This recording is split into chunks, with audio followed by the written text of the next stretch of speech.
want me to share my screen? If you want to. So, we should be back online. I hope we are. Hopefully. I'll double check on my end and see if things are working. Sorry about that, everybody. We are experiencing a multitude of technical difficulties. Yes, stream does seem like it is running. So we'll be having a lot of issues. But this is, I think, one of the biggest races that ACM has ever done, in terms of just having so much, so many drivers that are on the grid today. We've got 82 cars, I think, all signed up and ready to go.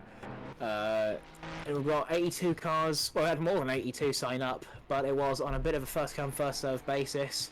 Managed to fill up the grid at Spa-Francorchamps with a grid so big that we're now going into the GP pit lane. So I'm really looking forward to seeing what all these drivers can do. Unfortunately, we have missed out on that first bit of qualifying, but with the first 30 cars across the line, it's currently Bududa in the number 32 Ferrari taking pole with a 2 minutes 16.3. Dreyer just behind in the number 240 McLaren with a 2:16.8, and Horman is in P3 at the moment with a 2 minutes 17.2. So it is still all to play for as we have the final 50 or so drivers who are all going to be making their way around the Circuit de Spa-Francorchamps to try and set the best laps that they possibly can. Yeah, so for those who missed the original stream, why there's only half the grid out for qualifying. Even numbers had taken the first 10 minutes of qualifying, and now all the odd numbered cars are out on track. You see Jungen, sorry, in that McLaren 79. Oh, a bit of an incident there with the McLaren, with the Audi, sorry. He's currently the quickest car. Scratch that. It is Ben who's quick. No, never mind. We have Dyer, Brogan Dyer in the 0 Point Racing Mustang in second currently. We have yellow flags for something. Yeah, I'm trying to see what the yellow flags are for. I think it is Cheshire on the finish line. Number 343 car coming to a stop, going into the pit lane, taking that P5 finish, nearly about a second off of pole position. All the esports drivers, they're all up at the front who are proper fast. That's why the grid is a bit more spread out towards the top end of the field. But the moment you start looking at the midfield, the gaps do start to close up significantly, with all the drivers from, P8 down to P17 all within a second as well. So the grid is looking to be very varied, at least, when it comes to the race today. Pole overall and the fastest here, Brogan Dyer, they're only split by 0.055. That is barely anything. Yeah, Brogan seems to be quicker. He's on a negative 1/10 delta currently. We'll see if he can do anything with it. Bit wide there. I think that might be his lap on. That lap is gone. Commentator's curse, I guess. That's rather unfortunate. Yeah, well, we do apologise to any of the drivers who are going to be watching back this stream. We do not mean to curse you. We are just trying to get peak content out of this mini endurance warm up. This is the precursor, of course, to the 2025 ACM Mini Endurance Season 6. Which I do believe will be part of the new career mode launching on January 5th. If you sign up for Patreon, get yourself signed up early, get access to all of the new and old career mode features, all with a fresh look, quicker interactions, easier to understand interface, pick your difficulty, pick your cars, and you're off to the races, quite literally, as we're currently looking at all the different drivers that are working their way through the grid right now. All the drivers who are qualifying now peppering themselves amongst all of the drivers who are already qualified, trying to slot in wherever they can. Do you mind sharing your screen on Discord so I can see exactly what you're seeing? Because there's a bit of stream delay, I believe. Okay. Hopefully your PC can handle streaming in two places. It should. Hopefully. Fingers crossed. Looks fine. We'll find out. Yeah. So, Dyer's back on a Blazer. If he can keep... Oh, there goes those frames. if he can keep this delta up, he will be taking pole by half a 10th, it seems. Wait, your OBS frames are going because you're streaming to Discord? Yeah. Oh, Frames are going, okay. yeah. Whatever. We'll find out. No, but Dyer's up a 10th. 2 tenths make that. So he's going quicker, to put it nicely. That could be provisional pole. But Dudan, however you say that, currently on provisional pole. Uzebi in that car as well. Excuse me, got the hiccups. Maybe don't stream to Discord. I think it's starting to be silly. Apparently, we can hear you twice. That's fun. Great. Yeah, I have no idea what's happening with OBS and Twitch tonight. Things are just really not going our way, I'm afraid. Nothing's going our way. Ah, well.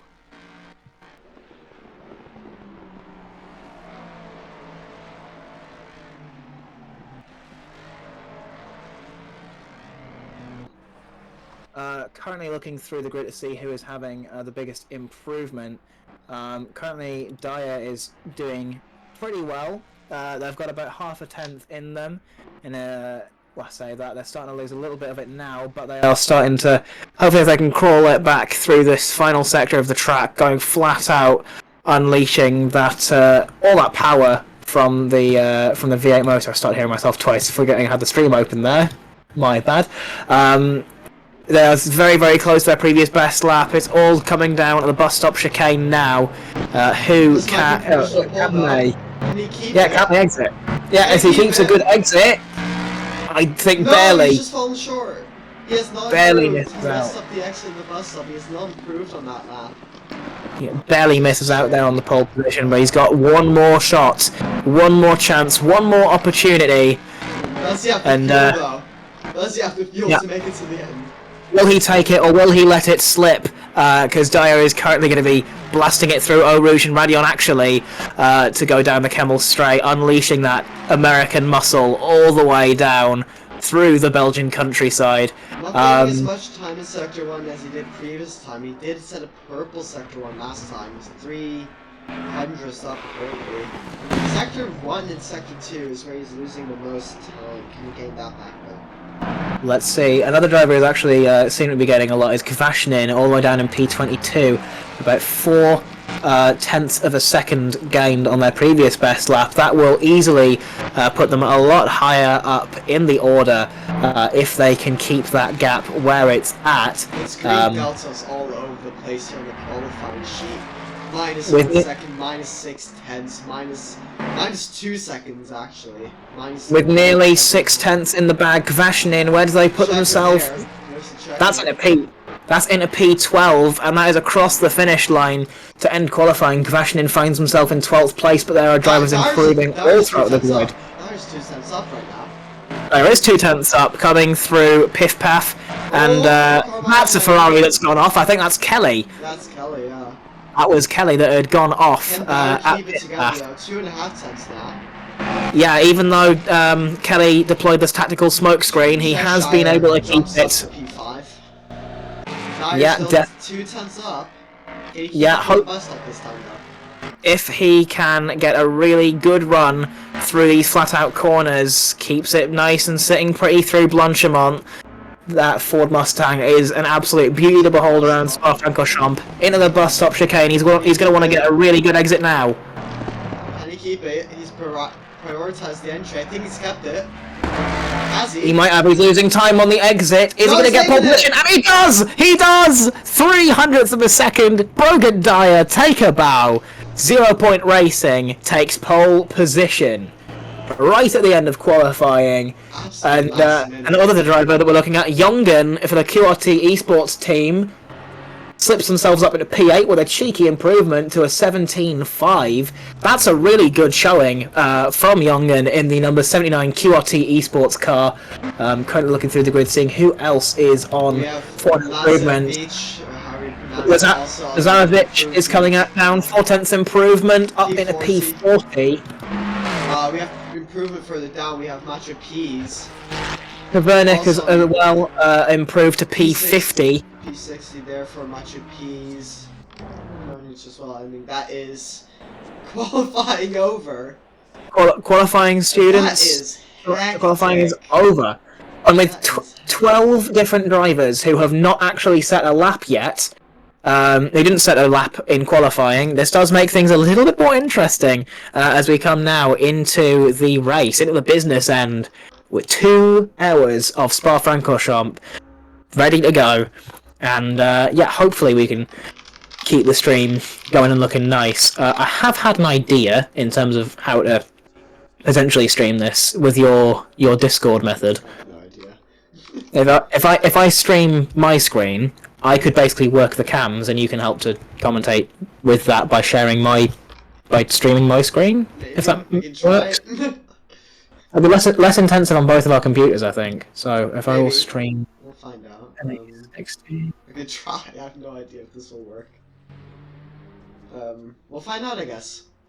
Yeah, so you'll have to give us a moment because I'm trying to figure out the best way of streaming this.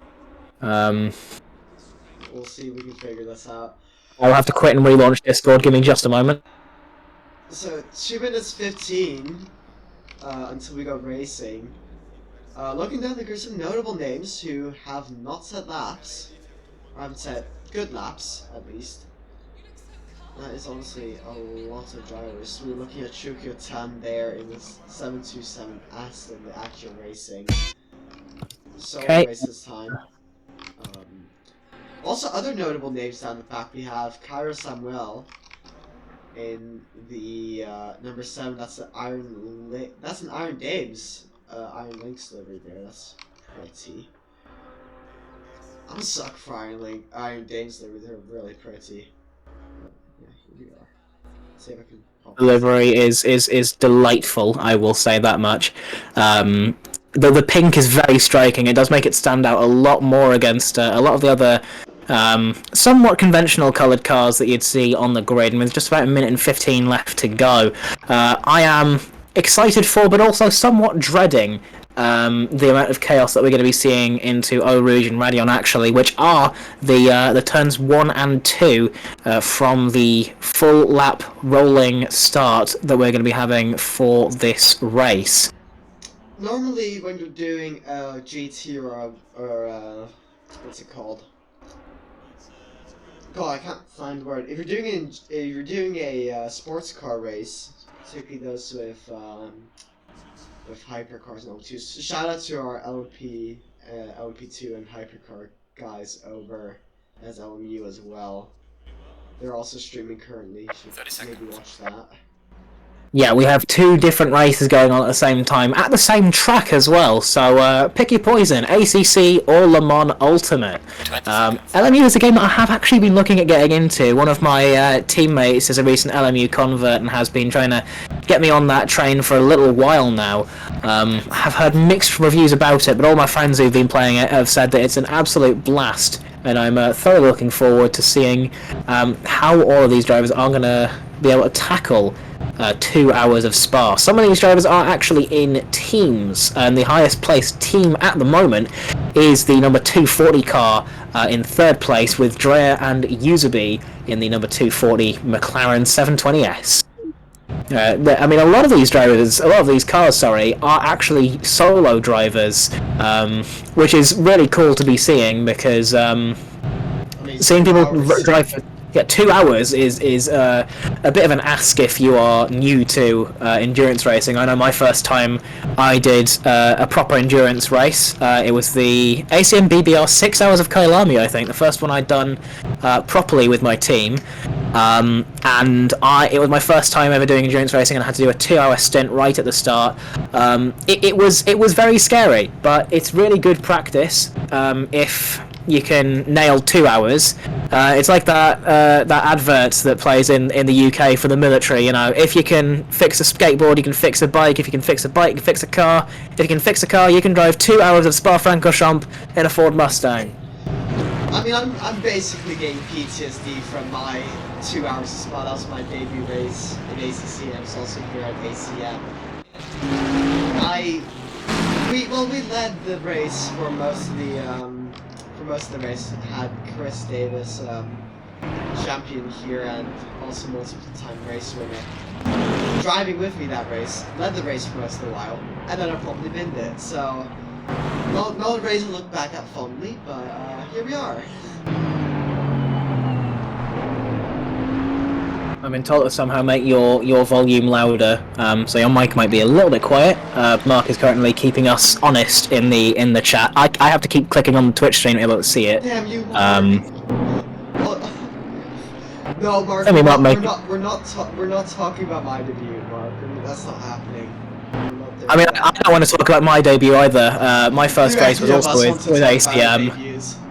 Yeah, my first race with ACM was not the best. It was a night race at Imola, and I was not used to driving in the night. I crashed a lot. I was very slow. I spun a bunch, and I sped in the pit lane. And I vividly remember the first proper conversation I had with Harry, where he'd said I'd gotten a penalty for speeding in the pit lane, and I was a bit bummed about it. And he was like, "Do you want me to just remove the penalty?" And I was like, "No, I deserve this penalty. I drove like an absolute plonker." And Harry was like, "Fair enough." So kept my penalty, and yeah, now I'm here doing arguably better in commentary than I do on the racetrack. But I mean, that's not really saying that much, to be honest. I mean, Jay and I, we've also commentated. That did do a bit better. Did a bit better than our GT4 crews, but yeah, here we are. I'm currently basically just working broadcast, trying to keep an eye on the times and everything else, because it's a difficult ask, trying to keep track of 82 cars. We could have lots of battles up and down the grid, and I can't... Yeah, there's going to be a lot happening over this 2 hours. A lot of battling, especially with 2 hours of racing coming up. And considering that I could barely keep up with the 60-minute race at the Nürburgring GP circuit yesterday, I'm dreading to see how many times I'm going to have to switch between the cameras here for this race, this 2 hours of Spa-Francorchamps. This is giving me good memories of seeing the 0 Point Racing car doing endurance at Spa. I think last time I'd seen this livery was during Big Brain Racing's 24-hour event in support of Team Foster, which was an absolutely incredible event, and I'm very honoured to have been a part of it, to help run commentary, to be alongside some incredible talents in the comms box as well. It's been really fun, and I'm hoping I can get to do more stuff like that. On the front there. That's a very slow car. So we have 82 cars. They'll be heading down into La Source shortly. They'll be heading up down to Rouge and up a Radio very, very shortly. 2 hours of racing, we'll have Dyer leading us off here on the grid in just a moment. You can see in the background there are still cars coming through the bus stop chicane. That's how many cars we have on the grid. We have one car down at La Source. Meanwhile, there are some people who are barely just out of the bus stop. So with this many cars on the grid, I think some of the ones close to the back might be a bit of a disadvantage when it comes into the first corner. Will be. So we'll have 2 hours of racing starting shortly. We'll wait for the green flag to drop. There it comes. And we already have a speeding penalty. That's number 14. Side by side down to turn 1. We got Darren Bodeda. Yeah, but dude, seemingly clean. Looking clean so far. Oh, that's Rouge Marion. Yeah, there is a big incident behind, and that is a McLaren that's been collected there. This is absolute madness here. There's a car upside down at the start of the Camel Straight. This might get red flags. There's even a crash on the straight. How people have managed to crash driving in a straight line, I'm genuinely impressed. Look at the amount of yellow flags. We'll see if anything happens there. We're staying green for now, though. Staying green for now, but I don't think it's going to be green for very long. With the amount of cars that have crashed on Eau Rouge and Radion, that's multiple cars that have crashed coming into speakers. 2 cars off in the grass. Baduda in the Ferrari, currently P13. They've dropped down a long way from the start. I think our leader got collected. I think he did. Yeah, I did. Well, Dyer appears to be still ahead Still in first. Oh, it's just ACC messing up. No, Dyer's still leading. Yeah, no, Dyer is still in the lead of the race, with Cheshire following just behind and Batek in P3. I'm surprised we haven't been red flagged for a crash right at the start there, but I think with as many cars on the grid as there are, I don't think we want to be restarting the server that many times, because we just have so many people. Green, though, so no red flag. There's another car that is slow. That's the 56 car of Heindel. Through speakers. I think it has a name now, which is nice. It's good to finally see that corner with an actual name. No Name is the better name. I'll be honest here. I'll go on with it. No Name is a great name for. Speakers sounds so much better. First lap complete there. A bit of a slaughter into turn 1, but that's how things be sometimes. Yeah, and with Dyer is leading the way nearly by 2 seconds just from the first lap. I think after all that carnage on the Kemmel Straight, yeah, there are so many cars in the pit lane right now. There is Kavernik, Horman, Pfeiffer. We've got Kuzemkanov pulling into the pit lane as well. I think a lot of people who are in the pits might have just called it from where it was, returning to the pits immediately. Kvashnin, Samuel, Pease, Hussein, Kelly, Musk, Naikanen, Prodella. Just take a look at the 088. Oh, he lost into Blanchard. That Good Smile Racing car does not look good. That looks... I'm actually struggling to find these cars because there are just so many. I don't know where the number 88 actually is. Switch over to my stream then. We got the number 88. Are you running yours and mine at the same time? Yeah, we are. Okay, right. Good. That Good Smile Racing does not look good. That's slightly suboptimal, some would say. There's a crash into the bus stop there, a lot of slow cars, and that AMG will be pulling into the pits. Can't believe they put an anime girl on my race car. Mad. With a driver who's already got a drive-through with Morani, number 14, in that Ferrari, who, I mean, a lot of these cars look like I've definitely seen better days, and this is going to throw a lot of drivers' pit strategy a little bit off-kilter, having to pit on the first lap. Not very ideal, and, I mean, a lot of these cars look like they've really taken a beating. And there's a lot of gaps kind of up and down the grid that are starting to form. Big battles as well. Currently looking at the battle from P10 downwards, with Papavensis and the cars all the way down to Dreyer in P17. The number 240 McLaren has dropped down quite far from where they'd started, and they're going to want to look to make up their places over the next hour and 55 minutes. We have plenty of time. Anything can happen in endurance racing. Well, another yellow that's at the bus stops is 321. So you can find that. Yeah, it's really hard for me to actually try and find these cars There's in so the. Many names on the list. You can't find anything. It's impossible. Lots of wrecked cars. That Mustang, not exactly healthy. Into the wall there. It's, Yeah, that's Jakob Tunker in the CCL racing team Mustang, who is driving the wrong way. It looks like they're trying to drive through the wall to get into the pit lane. I think they might just have to return to the pits at this point. With how many cars there are on the track, they're going to end up crossing across the track, and there isn't really a good time for doing that at any point in the race. It's a bit of an understatement. Ustinov in the number 35 seems to have made a move on Akawi in the number 6 Porsche. Oh, huge lag spike. Yeah, I think we might have just had a load of drivers leave, or maybe even someone joining. Just one car is left for now. 321 finally makes it into the pits after way too much struggle. Need Lily to make. And looking at this battle between Picano and Stimoli, who are coming through Bruxelles. Been a bit of a tap for Stimoli behind on the front of Dreyer in the number 240. He's going to look for a move around the outside of speakers, thinks better of it, tucks back in behind the Ferrari, who runs wide on the exit. They're going to be going through Double Gauche next. Dreyer looks for a move at the inside, Ferrari goes defensive.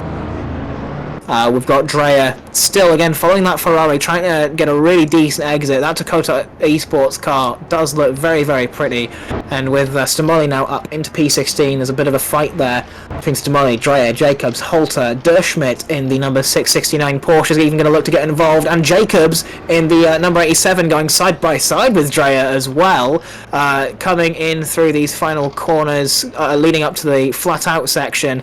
Again, I probably should have pulled up a track map for this, but hey, I'm not prepared for any of this. I'm winging it. We're gonna see what happens.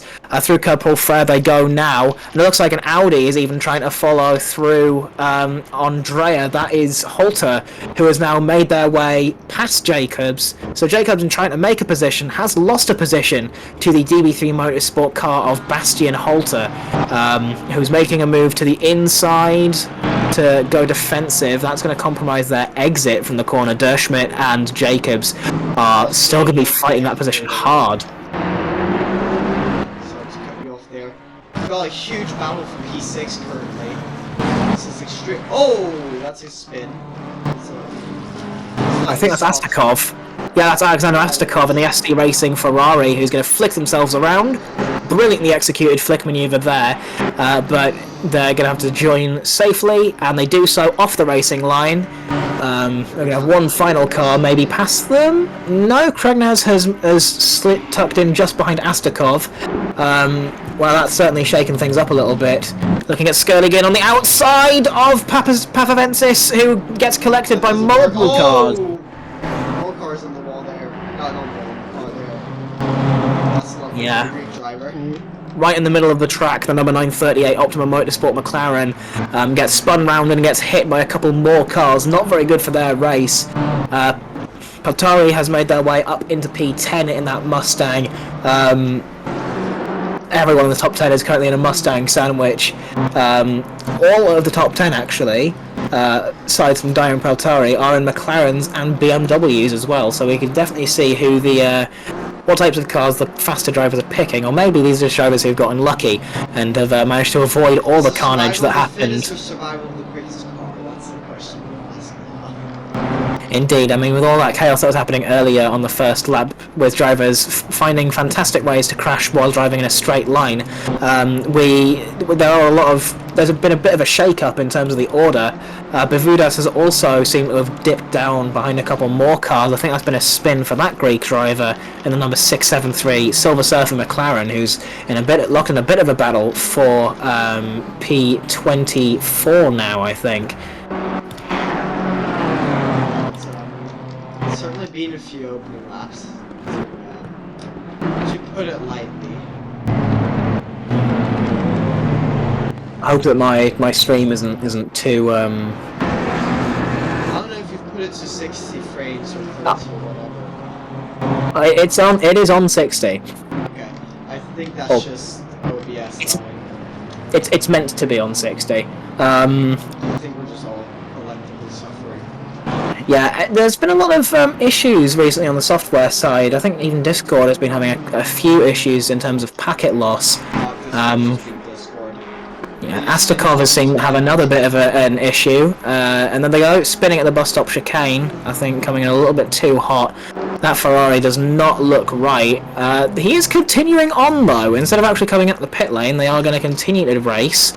Currently side by side with Adamczyk in the number 666 BMW for the Polish driver manages to make their way past Marcin Adamczyk. Oh, Marcin Adam... man, I can't read, man. The number 666 BMW has now found their way past Astakov. Has fallen down to P29.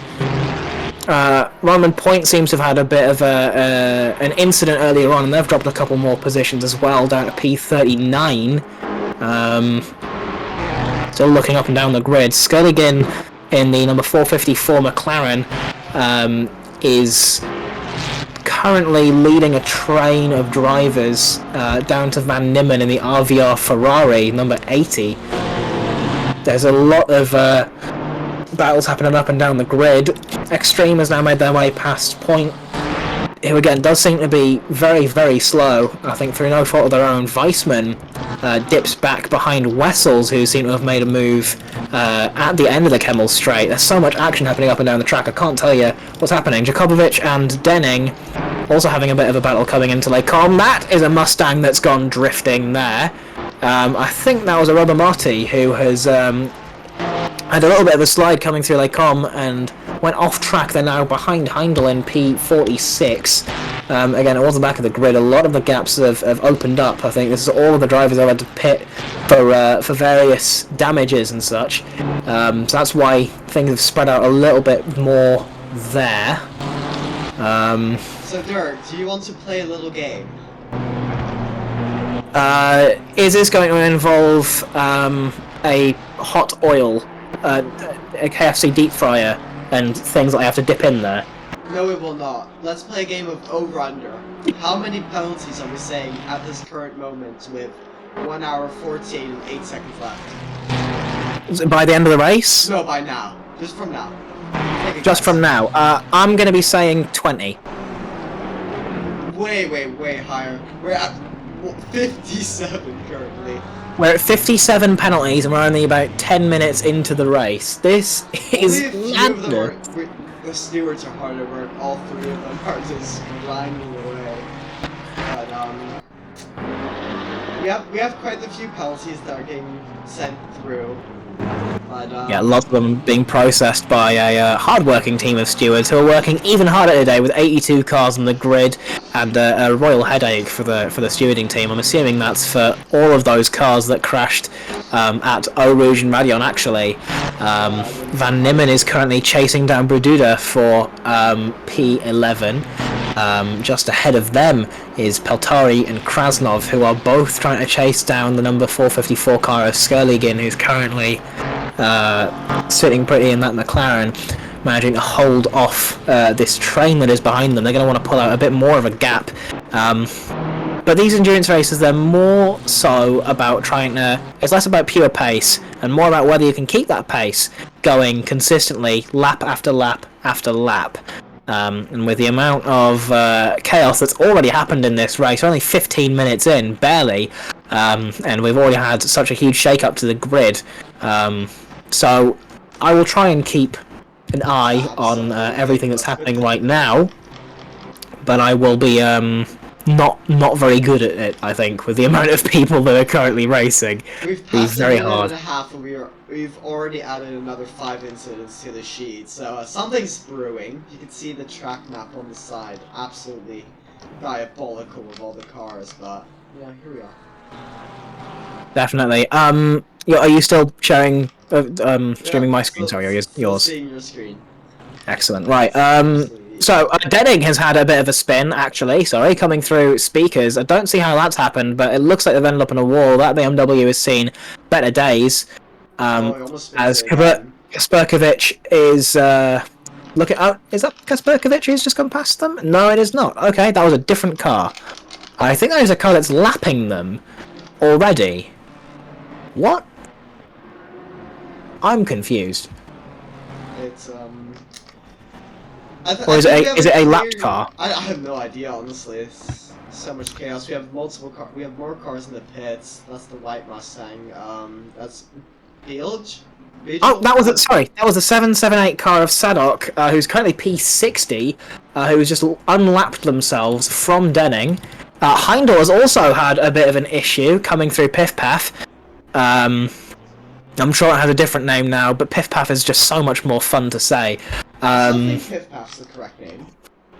I think they changed it recently, or they've given the Piff and the Paff. Heindel's now gone off again. The whole section Lefange. Lefania. Oh, Lefania, that's the one. Yeah, but Piff Paff's much better. Yeah, you of course have the source. You have Rouge, Radion, Kemmel, Macomb, Malmedy, Bruxelles. No name. Yeah, all of them, I believe, named after. It is called all of them. Name. We're not calling it speakers. It's no name. I'll just say it's no name then. Ustinov is currently having a bit of a battle with Wessels. It's two BMWs fighting at Les Combes, but Leon Wessels has ultimately made their way up into the top 30 in the number 83 QRT Esports BMW. Another driver who's made a move is Mikkelsen in the number 284 Porsche. who's made their way past the Ferrari. Skirligan is now having a bit of a tougher time trying to keep Peltari, Bududa and Van Nimmen behind them. It looks like Krasnov had actually made a move earlier that I did miss because there's just so much happening up and down the grid. Things are looking very, very close. From Jongen all the way down to Van Nimmen. Dreyer down in P13, really going to be trying to keep up with the rest of the pack. Magnussen there has to watch out he doesn't get a penalty. He's been fighting a bit with the quicker cars, but you know, it's something that has to be reported or just seen by the stewards. It's one hell of a name he has. One of the Danish comrades here gotta make the most out of that. Jesper Fulkia Magnussen in the 284 Porsche. It's a basic livery, it works. He's on P28 now. He has a 2-car train behind him though. With, yeah, and those 2 cars look to be battling actually. Wait, hold on. Yeah. No, that's a lapped car. That's a lapped car. McLaren's lapped. And that's a collective contact there at the bus stop. The McLaren there's thinking. a good spot into the pits. That must have had another wreck. Because that good spot does not look good. Yeah, it looks like he's. Who that is. Yeah, Hamza Akawi currently just behind Weissman. Who he's going to be looking for a move into La Source on the Lexus. Doesn't get it made. That's the old Mercedes. Nico Backs out. Atinian is driving the old Mercedes. Props for the good smile livery, but you know there's a newer Mercedes, right? The number 6 Porsche currently going through Eau Rouge and Radion with a Mustang, it seems, right behind them, which is lap traffic, and that is a car sideways. That's Kotulski in the number 793 Ferrari, who has had a bit of a spin coming through Radion. I think I might have just lost it on the curb on the inside. There's Chukutan passing there. I think he's unlapping himself. Yeah, that is indeed a car that is unlapping themselves there. That was Majaros and Turnka now who have just unlapped themselves. From the number 793 car, he's now got Volkov, who's also looking to unlap himself. Does so successfully. With Kotulski being having as much damage as he does have, it's making it very difficult for him to actually keep them to keep the car on the track. He does look a lot slower. That Ferrari is worse for wear. He's going to have to trundle all the way back to the pit lane and trying to find what's happening here. There's just so much going on. I cannot keep up with any of it. Weissman and Ustinov side by side now coming through Piff Path. The very colourful BMW is that's a Lexus. I can't read. Is looking for a move. Glasses, so you can't see your Lexus. Yeah. I mean, the colours are just confusing. They're putting me off. He's currently following Ustinov's BMW through the fast section of the track, and that Lexus has insane straight line speed. You're going to hear that V8 motor absolutely roaring as they're going to be coming through this section of the track now side by side through these really fast sweeping corners. The Lexus is going to be on the inside for some of these corners, and he's drifting, and he managed to collect the BMW, and that's a BMW sent speeding across the track, thankfully, holding his brakes. He's managed to hold his brakes, didn't collect himself in the incident, and no other cars have been involved in this flat-out incident through Blanchimont. The Lexus losing the rear end, smashing into that BMW. The 84's under yellows. No, 84. That's Halligon, who has gone off the track. That's another car in the background that I think has been collected as well. There is just so much happening right now. I think that is Lazarevic, who has had a bit of a coming together maybe with the 84 car. The RVR Racing liveried McLaren is definitely not looking that good in terms of its pace. And, well, the front bumper's practically dragging on the floor. So they're probably going to have to go into the pit lane to try and get that repaired. We've had so many crashes, so many incidents happening already. Kind of looking again at Mikkelsen, number 29. I'm struggling to find all the drivers. 29, sorry. The number 284 car has just been overtaken, I think, by Sotnik, and the number 870 Aston Martin has Wessels just behind him in the QRT Esports BMW for P30. At least what my timing tower is telling me, it's going to be for P29. Porsche goes wide, QRT Esports car on the inside, that Good Smile Racing Mercedes nearly collects them, and that is Leon Wessels in the 83, QRT Esports BMW, who has found themselves up into P29.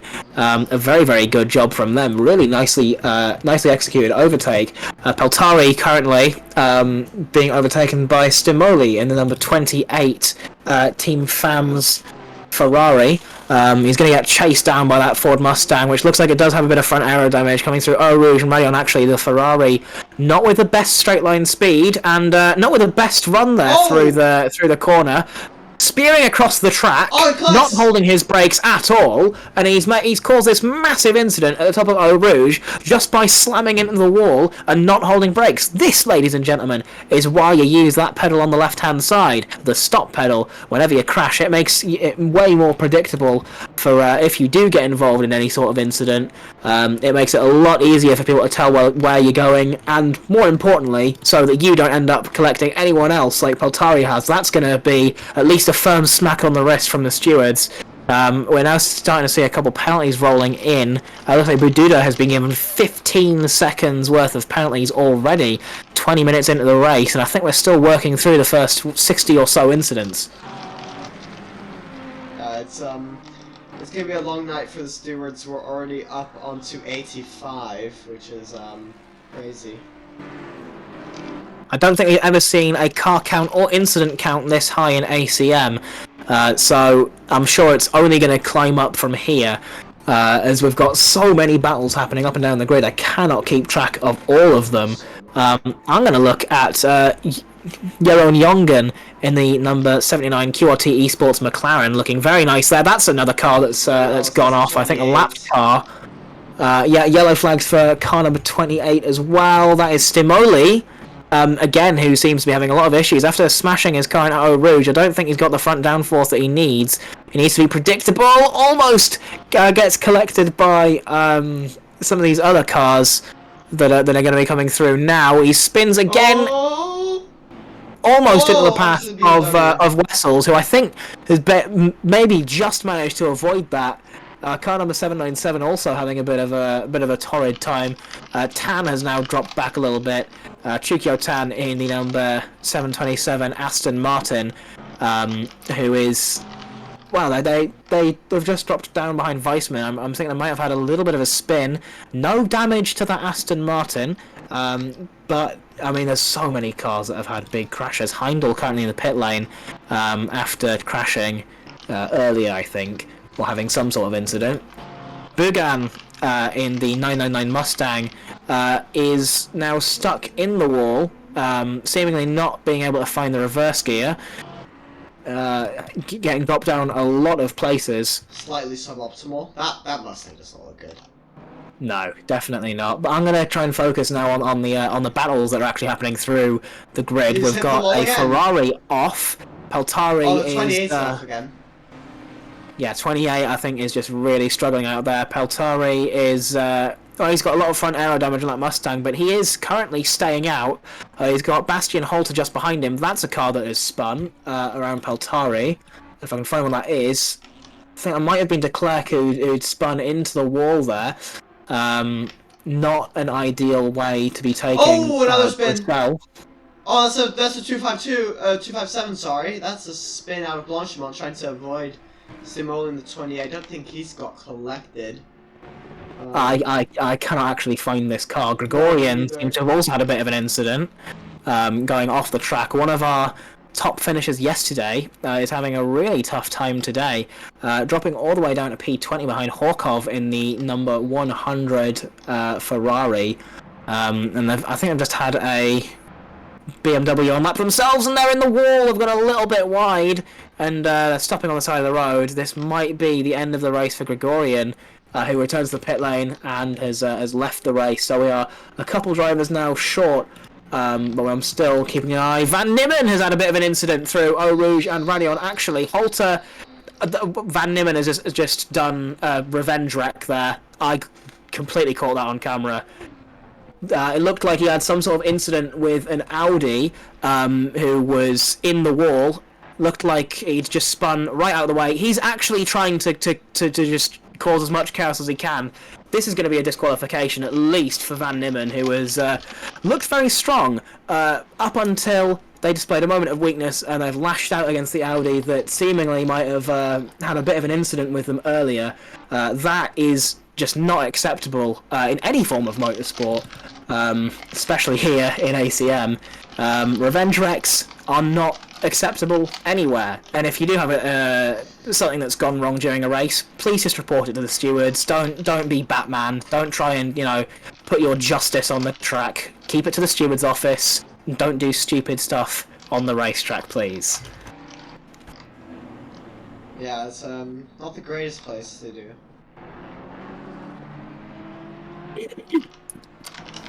The track is hot, hot, hot, and we are still heating it up even further all this racing. That's a 998 in the background there, into the wall, out of style. The 88 is stopped as well.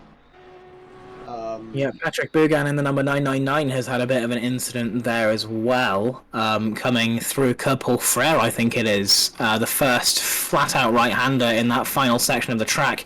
He's wall riding like he's lost Chastain. I think you've messed up your lefts and rights, Derek. I have messed up my left and right. I think I need to get my head checked, to be honest, and not by a jumbo jet. We've got a lot of drivers up and down the grid who are still trying to fight. There's a lot of action happening. I think I've had some drivers leave as well. I'm still trying to figure out like where people are at and where the closest battles are on track. Because with so many cars close to each other, it's hard to tell which ones are actually battles for position and which ones are lapped cars. I'm going to have a look now, actually, at Siva Parsed in P39. Triple 9 is fun again, it seems. Sorry to cut you off, but it's just chaos. Yeah, I have never seen a race this chaotic before.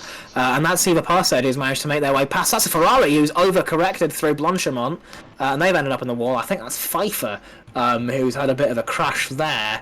They're now dropping a handful of positions as they lost the rear end a little bit through Blanchimont, but overcorrected and have smashed into a wall. Not ideal. And they're probably going to be pulling into the pit lane to try and get that damage sorted out, because that's going to be a pretty big one for them. But Siva Parsed in P38 has Martinez in the number 15 BMW, who's going to be really struggling to try and get that car. Oh, he's going to be really struggling to try and get back past him. Can't get his car out the wall either. It's just car after car after car passing by. He's just got to make a break for it at some point. Somebody's going to have to take a loss. He just crosses the track now into the pits. And on the topic of people taking a loss, Poltari seems to be really struggling in that Ford Mustang, who is... It's not looking the best for them, I think. But they might want to be trying to extend how long they can go with the amount of damage that they've got, so they can just stop when everyone else is stopping and get their damage repaired, instead of having to stop an extra time. Because with how long the pit lane is here at Spa-Francorchamps, it's very hard to... It's not ideal if you have to stop more than you need to. With Yongan currently P4, they've managed to extend that gap to Sergei Krasnov just behind in the number 599 to about 1.7 seconds. So the QRT Esports McLaren of Jeroen Yongan is currently... He's got a little bit of breathing room ahead and behind, and he's just going to try and cut down that 4.2 second gap to Batek ahead, down a little bit further, and with just about an hour and a half to go, we're about a quarter of the way through the race. Can you believe it, with the amount of things that have happened? I feel like I haven't stopped talking. Young is still trying to find their way up through the grid.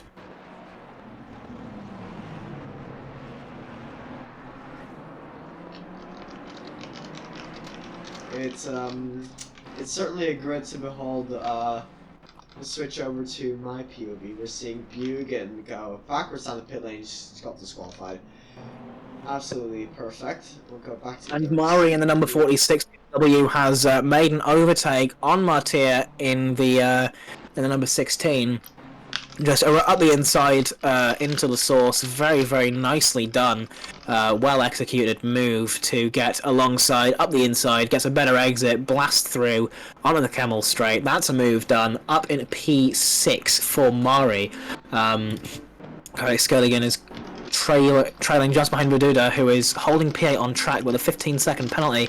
It's not going to be P8 by the time they cross the line if they can stay in this order, but with an hour and 30 left to go, it's looking unlikely as to whether they'll be holding that position by the end or not. Holter has now lost a position as well to Sebastian Picano in the number 322 Audi.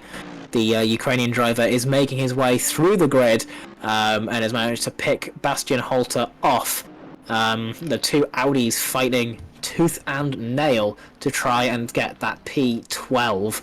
Holter is getting a little bit closer, coming through No Name or Speakers, depending on your preference. With Holter now... I've just bullied you into calling it No Name. I mean, you are the main broadcaster, so it is kind of... You're taking that role over ages ago. You've done much better than me anyways. Let's chill. I've seen maps that call it Speakers. I've seen some that call it No Name. I just call it Speakers when I figured out it had a name, so it then felt a bit weird to call it No Name. And Skurligan has had an off as well. I don't know what's happened there. I think there might have been a bit of a contact with a different car. I would try and get it on an instant replay, but it makes my entire ACC race control crash, so I'm trying to not do that too much. And yeah, I don't even.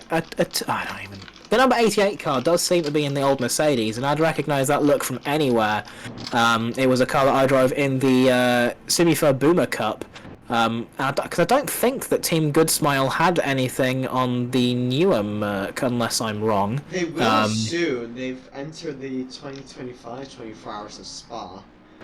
So and Martia has there next year, or this year. Martia has Baduda as well, just behind them in that Ferrari, who's going to be trying to blast through Rouge and Radion and try and get more positions on track. They might be looking to serve their 15-second penalty in the pit lane, but is that the 909 car that's had a bit of an incident at Rouge and Radion? I'm trying to see now. Yeah, that's Nikinen, who's come out of the pits and is well, they're across the track at the moment. I don't know if it was them coming out of the pit lane or if that is them who has maybe had a bit of a spin through Rouge and Radion. It's easily done on the curb of Radion. It can unsettle the car if you take it at the wrong angle, and you do end up... right-hand side curb is just unforgiving. Even touching, and you can say hi to Barrier for me, but yeah, that's Yeah, you do end up unsettling the car if you do take it a little bit wrong, and that's a Mustang doing donuts in the grass at Speakers. Hopefully he can rejoin safely. Doesn't immediately spear across the track, so that's always a good sign. But with Luca Mari and the ATS Corsa eSport team, BMW, they're currently running through the track in the number 46, really just trying to carry that through. And that is Bududa, who is now alongside Martyr, side by side through Piff Paff. They're on the outside for this corner, but they get the inside for the next one. The BMW might be trying to hang it round. There's not really much space left by Bududa, but he might just be able to get a nose in for the next right-hander, which he's managed to do. And Martia and Bududa still side by side coming through the right-hander. That's Bududa into the... Oh, sorry, that's Martia into the gravel. Bududa has now made their way past Drea, is now following Bududa, going side by side through the faster section of the track. Coming through the really, really quick left-hand corners, coming up through Blanchimont now, the run towards the bus stop, and that's Drea, who's gotten their way past Bududa. That is Drea up into P7 in the Dakota Esports McLaren, who's now trailing a Porsche ahead, who is lap traffic. The watermelon colours on that Porsche looking very nice, but unfortunately in the rear view of Drea, who's having to blast by them up into P7 in the number 240 McLaren. I do love the design on the Dakota Esports car. It's a very simplistic livery, but I think it gets the job done very well. It accentuates the kind of natural shape of the McLaren, which is a very nice, smooth and curvy car. Which you know, it's always nice to see. I do did used to drive the McLaren a lot, so I might be slightly biased on that front. It looks like car number 30 has also had an off. I'm just trying to find them at the moment. That's Gossel in the CWG racing car, who has found themselves, unfortunately, in the wall. Well, maybe not in the wall, but they have at least spun, I think, through Les Combes. Again, it might be an issue of catching the car on the curbs at an awkward time, because I know some of the curbs here at Spa-Francorchamps can be punishing. Batek is currently lapping Gossel in the Jamaica bobsled BMW. I think it's the Jamaica bobsled one. Yes, it is.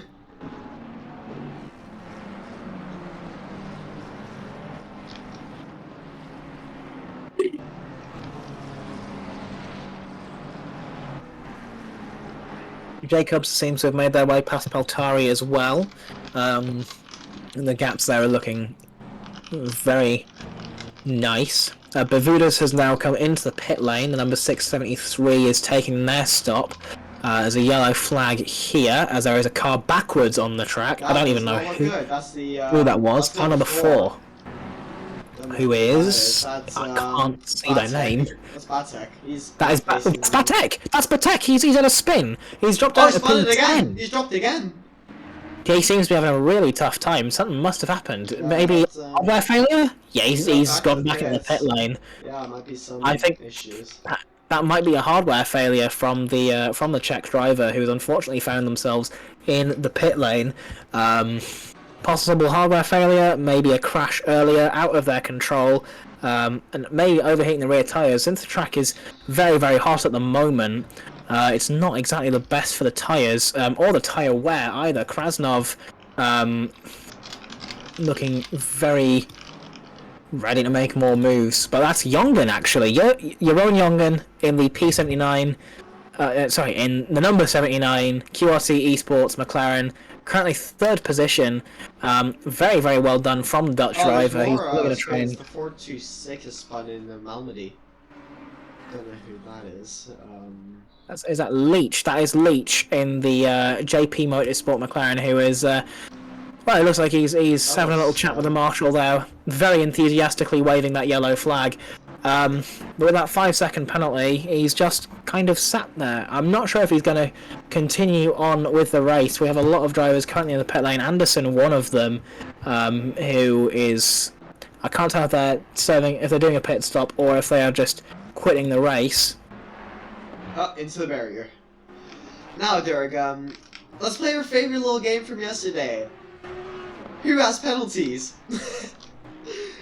So, can I guess everyone? Everyone is a very well-educated guess on the basis that most of these incidents haven't been stewarded. So, the first one that has been stewarded, minor contact position gained lap 1 for Musk in the number 11. Stop go 10 seconds for Ustinov for multi-car collision. 15 seconds for Pangirl, Zapangini, Pangirl I think it is, unsafe regional major contact. Budoda, which is one of the top flight cars earlier. He's gotten a 15 second for multiple cars involved. 5 seconds for Leach, which is the one we just saw, minor contact position gained. Bugan with a 10 second minor contact position gained. And I do believe that's all. For now, at least. For now. We might have more roll through later. We have had a really good move from the Xenia in the Aston Martin. That's a McLaren that's parked across the track. You can't park there, mate. I think that's Leach again. Yeah, that's Leach, yeah. He's struggling. He's on the inside of Poo on there. Yeah, he's parked across the track. You definitely cannot park there. I wouldn't recommend that. But Spa-Francorchamps does have some very good car parks, from what I've heard. As there are a lot of people who want to... I will vouch. I've been there. The car parking is actually pretty good. And on sort of car parking, number 17 and number 33 seem to have had a bit of a coming together there. That's Extreme, who seems to have lost it out of Speaker's corner. I think that might have just been a bit of a spin on the curb. Currently down in P26, the number 17 car, just been overtaken by a Cowie. who has made their way up to 25th. Number 6, Porsche, still working their way through the grid. Another driver who's worked their way through the grid is Mari, who's currently on the back of Baduda. With that 15-second penalty, Mari in the 46 is going to be continually chasing them down, still looking for some of the closer gaps on the grid. Cassius and Kavashnin have about 3/10 between them, as do Fernandez and Siva Parsed. There's about half a second between Vickery and Bavudas, and an extra 0.4 seconds between Pfeiffer and Point. I think both of those drivers have had incidents earlier on in the race. Lots of drivers are actually dropping down the order because of pitting. Heindel and Roland, as well as Mijaros, who are all dropping down. Horman and Samuel, of course, also finding themselves a lot further down the grid than they would like to be. I think Samuel's done, isn't he? He was in the pits earlier. He's still in the box now. Might be. Here in the Young Games. I'm going to be looking now to Picano and Halter, who are still battling. This is a battle for P10 now. The two Audis have worked their way up through the grid. The Audi, I feel like, is a car that you don't really see towards the front of the grid that much. No, you don't see Yeah, with about 3/10 between the two, this battle is only going to continue to heat up, as Picano currently holds the upper hand. The Ukrainian driver in the 322 Audi is currently holding the lead, a little bit squirrely on the exit of the first part of Eau Rouge, and with Halter still chasing them, things are going to look to get a little bit spicier. Looking back to Horkov, Horkov and Jacobs, who are currently fighting for P13. Jacobs in the number 87, I think that's QRT Esports Ferrari.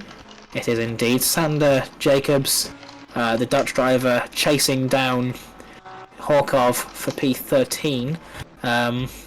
It's another Dutch driver driving for QRT, who have some fantastic drivers under their wings. Definitely a good pick, getting them at the 14th in a race as chaotic as this one. It's not even that bad. Having survived the first lap, that's a feat in of itself. Yeah. Surviving the first lap is half the battle sometimes, and with something that is as chaotic as this one, I'm not sure what else to say. Had he gone off the track, the McLaren of the number 84 McLaren has found themselves off the track at Le Com. Might have been contact, might have been spinning earlier. They've even got an old work behind them, threatening to take that position from them. Yes, the Good Smile team, liveried Mercedes, currently going side by side with them. The lapped car, sticking behind Haligon currently, who's down in P53. I'm having to scroll so much. P54, sorry. I'm having to scroll so much to find all the different battles that are going on. So, do excuse me if I am missing out on some stuff, because there are so many cars on the grid I cannot feasibly keep up with everything.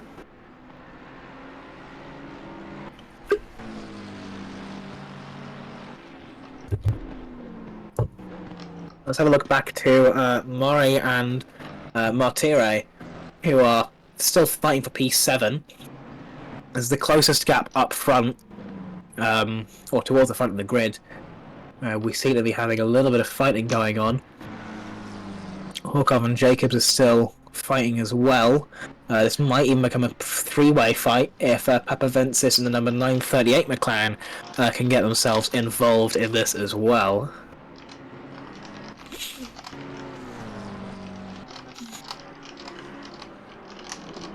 A lot of the cars towards the back of the grid. I think we are. I don't know how many drivers we're down to at the moment. We're down to 69 and one would be enough. Very, very nice amount to be down. What's it called? Did you make it to the promised land? Nej. Nej? Kom du ikke op på 4? Nej, ikke godt. Så er det svært. Det er svært.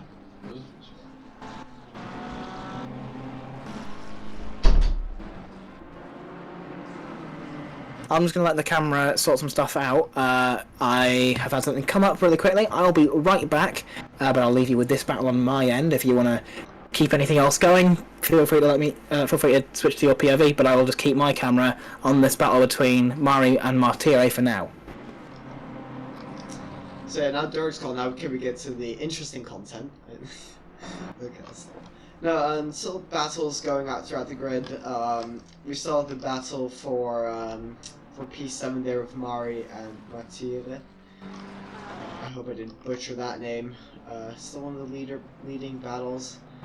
A lot of battles throughout the grid, actually. We will take a look at those shortly. Still the Mari, Martire, and Papaventis battle. Also got Holter that will be fighting for what's it called, for P10. 3 times separate those two. We will switch that shortly. You will see that now. I hope. Yeah, there we go. Picano, the Korean driver there, fighting with Holter. Holter's desperate to get past.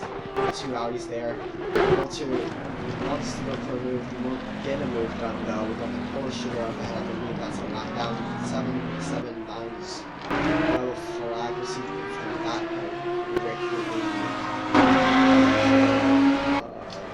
See what we can that for you. Chenzi, JP Motorsports. Seems to have had a little bit of off, but it's back on track again. Very slow though.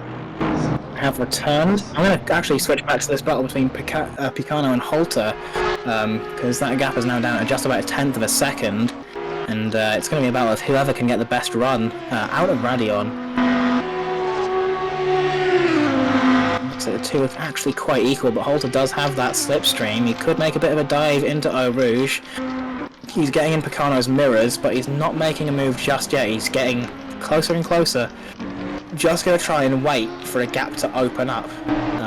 But sometimes the best way of doing that is to just force your opponent into a mistake. Because at the end of the day, you are racing against humans, and humans are easy to distract.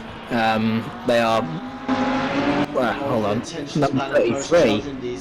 Number 33 has had a massive crash at Eau Rouge there. Collected 3 cars. That's a good spell racing Mercedes, who's found themselves getting crashed again. Third time, I think.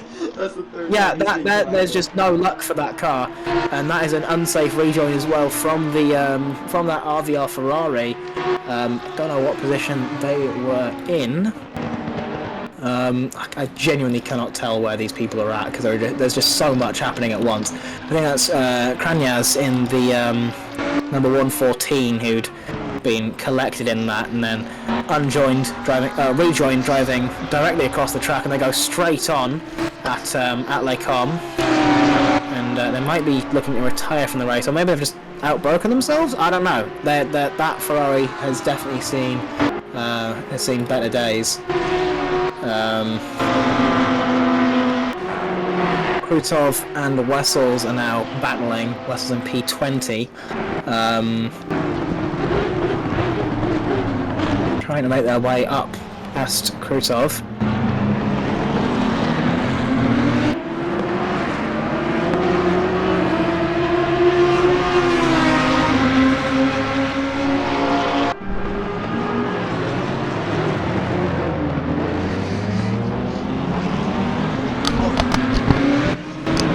Spun Mercedes. That was Mercedes that spun. I did not look good. That did not look right. I cannot see where any of these incidents are actually happening, because I am keeping my eye on so much at once. There's just a lot of information to take in. But Baduda is now in the pit lane. Yellow's 59. The 59 at the top of the hill.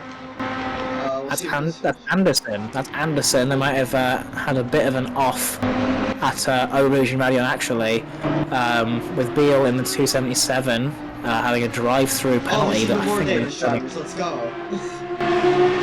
I need to support my countrymen here.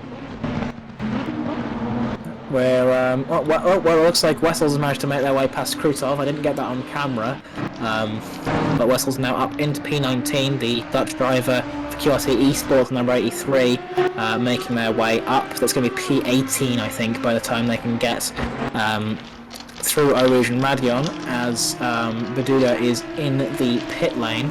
Probably serving their penalty as well as trying to get their repairs done. Actually, can you do that? Can you repair a car and serve a penalty at the same time, or do you have to do them in two separate... Yes, you can, although with a stop-go, you have to do that separately.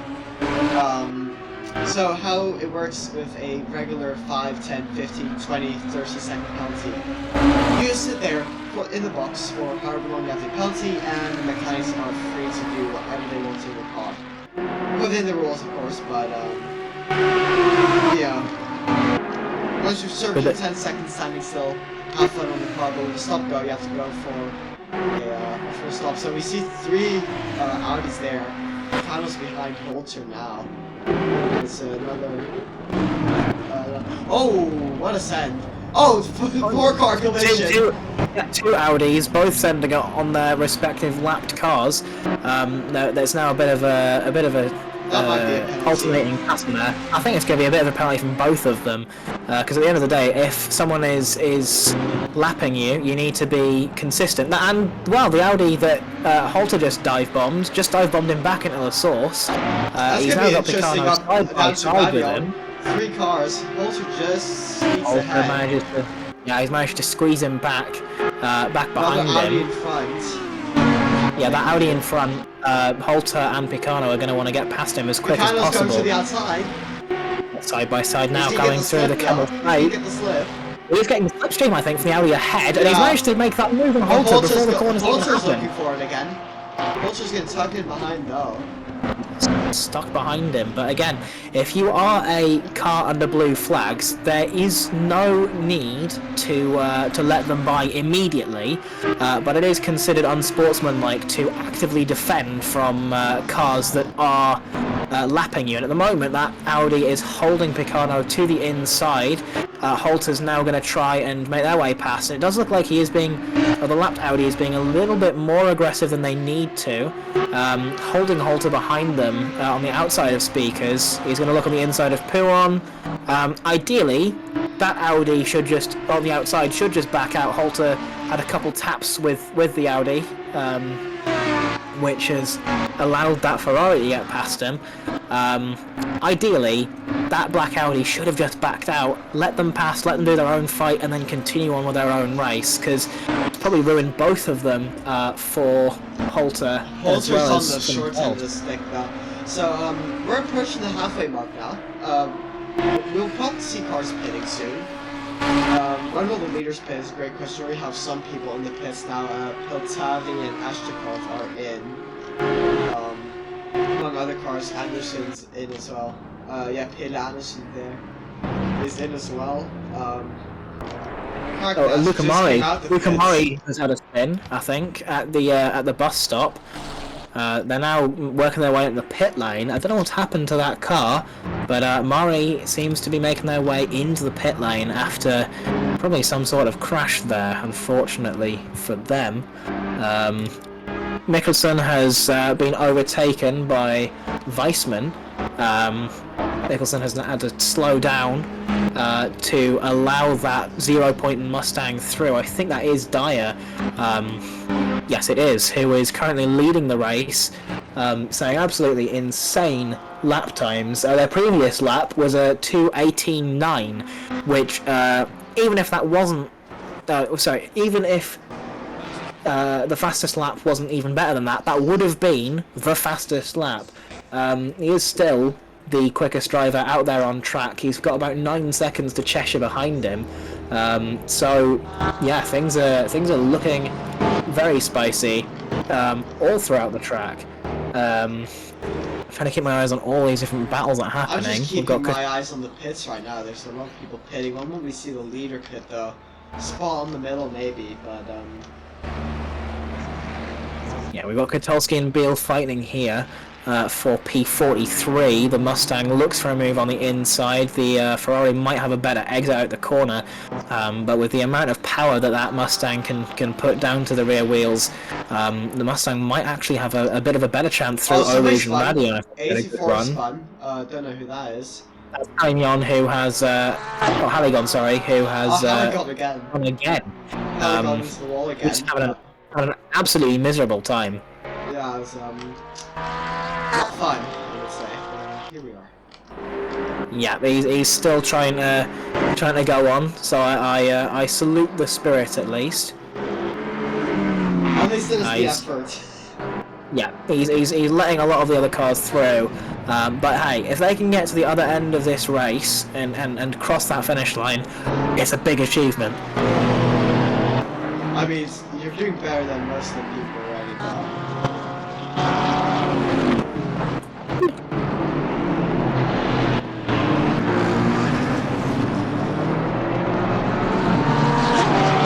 Wilson currently in the pit lane as well. I think some of these other drivers are dropping back. Vashnin just coming out of the pit lane now.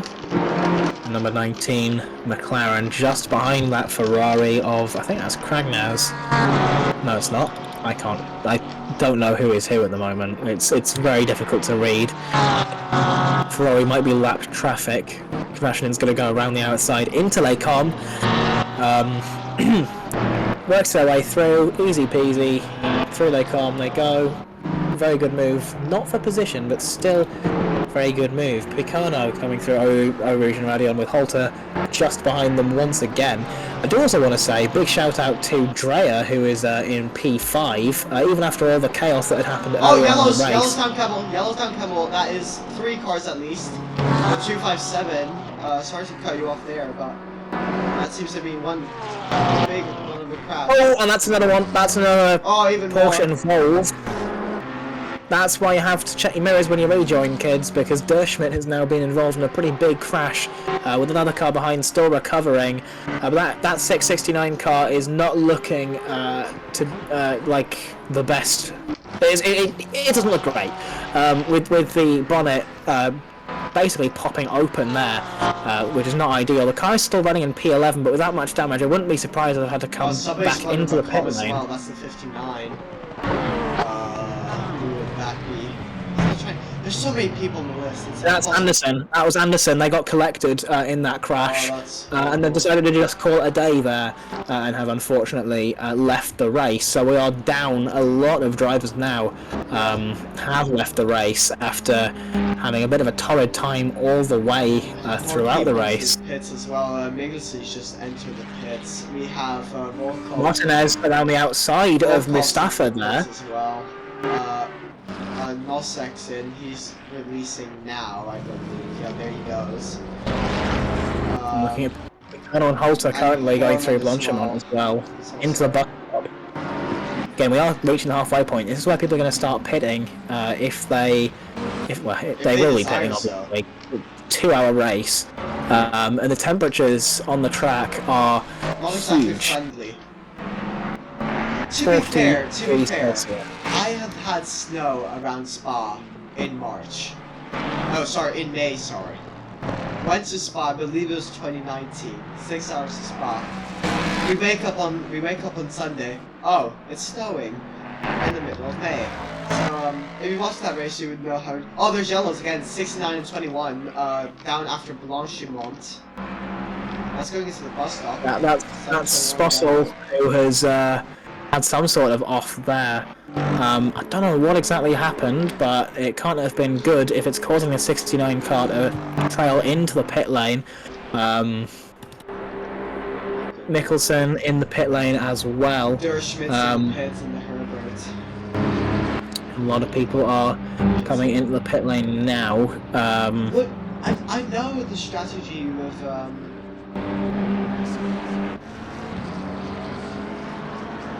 there's a lot of people in the pits now. Naturally, you want to overcut in ACC, especially on a track like this, to see how long you can stretch your tires. But you know, it's So we got white flags down at the bus stop as well. Even more. Oh, we have yellows up at Rouge, the 28. Don't know who that is. We need to find that. He or she is spun up there. That's Tirena, who has had some sort of incident there. Mirko Tirena, number 28, Team FAM's Ferrari, who, honestly, the car doesn't look too bad. They might have just smashed the right-hand side and I can't see it. But they don't look too bad, but they are down in P52 at the moment. Not ideal from them. Every time there's a crash, I just cannot see it in time because there's just so much going on that I just cannot see everything on track. Nido Seba is on a crash as well. It's just been... That's Volkov. We have Holter and Picano fighting again. They're going to the bus stop now. Holter wants to get past 907 spun into into Lake Carmel. They both are in the pit lane. Both the pits, yeah. But there's a big... I keep getting these really huge freezes. I think it's because there are drivers that are swapping over. I'm not sure if that is an issue so the that two everyone Audis has. there, P8 and P9. Battle of the pits. Who has less damage and who can get out quicker? Indeed, definitely. We're just going to see how much can they juggle this for. I'll take a look at Holter. You'll see... you'll see that down in the corner of the stream. Hopefully I can get that to work.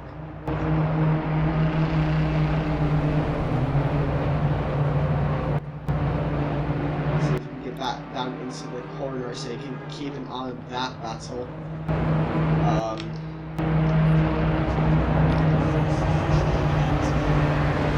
No, that's your stream I just made small. That's not ideal.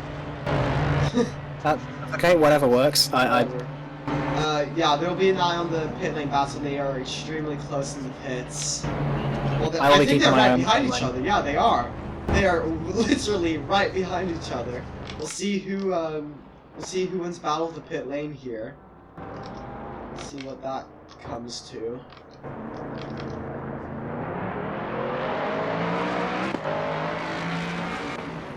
Keeping an eye on the helicab at the moment. I'll see who's PFV. I'm on Holter at the moment, who is still in the pits. More cars just behind them, slowly coming in the pit lane.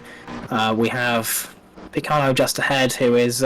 Holter's coming out of the pit lane already. So, Picano's lost that battle then. Yeah, Picano's definitely lost that battle. I might have had a little bit more damage, or maybe have just had a bit of a slow stop. He's just dropped down now, so he will be going. Yep, so Holter immediately has that advantage coming through Eau Rouge and Radion. Better be careful to not hit those magical plastic barriers. It actually looks like Holter has had damage, but has just opted to not repair it. Maybe it's not actually affecting their performance as bad as it looks like they're affecting their performance. Jaya also in the pit lane had a 15-second penalty, but that has been removed. I'm assuming they're serving it right now in the pit lane. Cheshire is also in for his pit stop. Kutov and Pomelov as well in the pit lane. Youngin and Dyer, they're still out there. Youngin's inherited provisional, well not provisional P2, but back into P2 I should say. We're still waiting for the leaders to pit. We've gone an hour and 5 minutes in.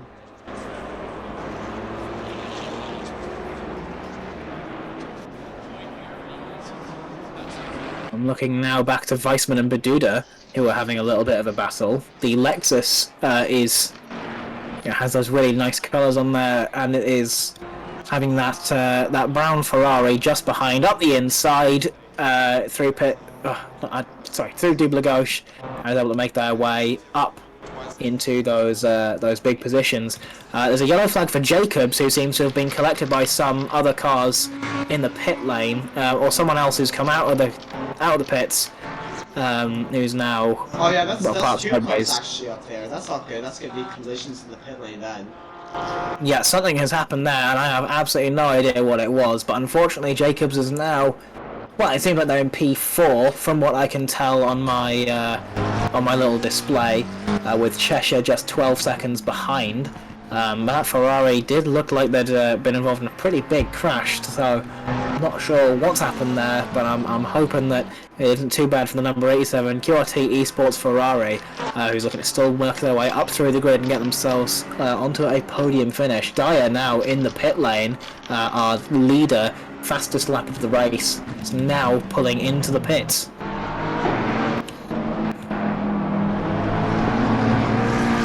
Next car behind is Jongen, who hasn't pitted yet. Jongen and Krasnov are both no, Jongen's into pits, Krasnov as well. So Krasnov and Jongen, they'll be fighting for those positions. So Jacobs, who has, I think, just come out of the pit lane, unless I was wrong and can't read, he's about a minute behind Dyer. So depending on how long Dyer is in the pit lane for, Jacobs could actually inherit P1. And I know that this pit lane is absolutely brutal. It is, I think, the longest pit lane in ACC. So getting a drive-through here is not good. Yeah, and with Jacobs now just trailing behind Dyer, he's going to have to hope Dyer has a pretty long stop, or at least that some of these drivers ahead like Jongen and Krasnov can have pretty long stops. Yeah, so they'll be fighting on the exit to see who will inherit that lead. We're back with a mid-race penalties update. Not too many penalties applied, but many are being judged. There's still a lot of them that have not been judged yet, which takes off. There's a lot of 5, 15, 10 second penalties sprinkled between Dreher as one from earlier in the race. I believe that is served now. Dyer has now been dropped down and he is going to be coming out of the pit lane. I think still Yellow's lead. In the bus stop again. I think Dyer holds the lead, it seems. Yeah, Dyer still has the lead through Eau Rouge and Radio. We have Yellows into No Name or Speakers or whatever. 33. If I can find them on my list of drivers. It's still a very long list currently. Yeah, even though we have had it trimmed a little bit, as we have had drivers that have left. Yeah, we still have so many drivers that are here. Currently, Mustafa has Fernandez just behind in the number 1 BMW. He's going to be looking for a move. Mustang goes a little bit wide. They are a bit deep. The BMW is looking to get their nose in. Just barely can't make it. Mustafa has them just behind. That purple BMW is probably going to have to get out of the way. We have a battle for P5 as well between Krasnov and Jongen. Currently. That one, that's side by side through the column. Side by side through Malmedy, I think. No. Krasnov rolled back out of that one. They send it to Bristol though. He's going to be more sensible than that. He's sticking in the mirrors of Wessels, who is currently P4, Jacobs in P2. QRT could actually be looking at getting a double podium finish if Wessels can pick up the pace and overtake Field in the number 343 McLaren. I mean, battle for the lead is basically uncontested. Dyer's held this lead from start to finish, and there's nothing going down. I mean, Wessels, he could get up there. Wessels, Krasnov, and actually no, a lot of the we have a Bentley in the top 8. We have Sotnik, Matthew Sotnik.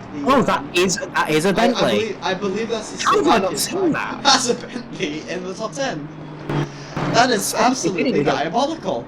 I do need to get my eyes checked, because I thought that logo was an Aston Martin. I didn't read the text beneath it that said Bentley. I'm only looking at my my race control app that's allowing me to have a little bit of an easier time broadcasting. I thought that was an Aston Martin logo, because my eyes haven't been focused on it properly. But that, in the number 870, that is a Bentley that is that's in the top 8, which is mad to see. It just proves that with enough skill and enough chaos, you can get any car into the top 10 of your race.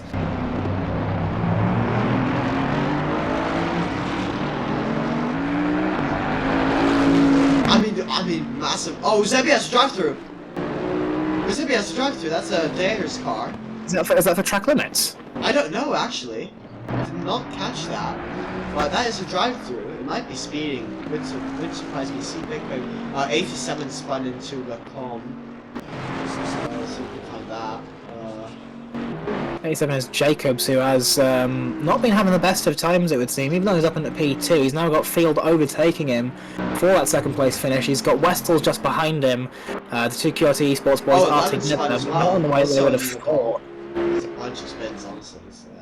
It's a wild race. Yeah, Jacobs has Field just behind. Sorry, has Wessels just behind. So QRT are probably going to want Wessels to go by. Jacobs pulls off to one side, lets Wessels past. That's a very, very good team play from QRT. I know Wessels is in a car that's in a bit of a better state at the moment. So Wessels is going to be chasing down to try and catch up to the cars ahead, with Field just about 2 seconds ahead of the number 83 BMW racing for QRT Esports. Very good team play there, but yeah, Eusebi does indeed have a drive-through penalty. The Portuguese driver is probably not going to be very happy about that. This is the track where you least want to get a drive-through. I mean, ideally you don't want to drive through on any track, and that is a car that's parked on the exit of speakers as well. The number 11 car has just completely come to a stop. Yeah, that's not an ideal spot, you must admit. That's Musk. Yeah, he's just stopped on the exit. That's not. And number 35. Yeah, it was 35 as well, off the track. 35 has had a spin through. Oh my goodness, that is chaos there. A Ferrari just absolutely pile driving in at the back of Ustinov through Bruxelles. I think that Ferrari might have been trying to lap him, but ultimately that Ferrari is now, well, he's no longer in the race. I think that was Tirreno who had slammed into the back of him. He's left the race now. Our eyes are going to be back on. Yeah, Musk is still on the exit of No Name there. Just staying on the exit curve, very dangerous spot. And Kasperkovic is. It's a matter of time before he gets collected. Kasperkovic's Lamborghini does not look like it's in a good state.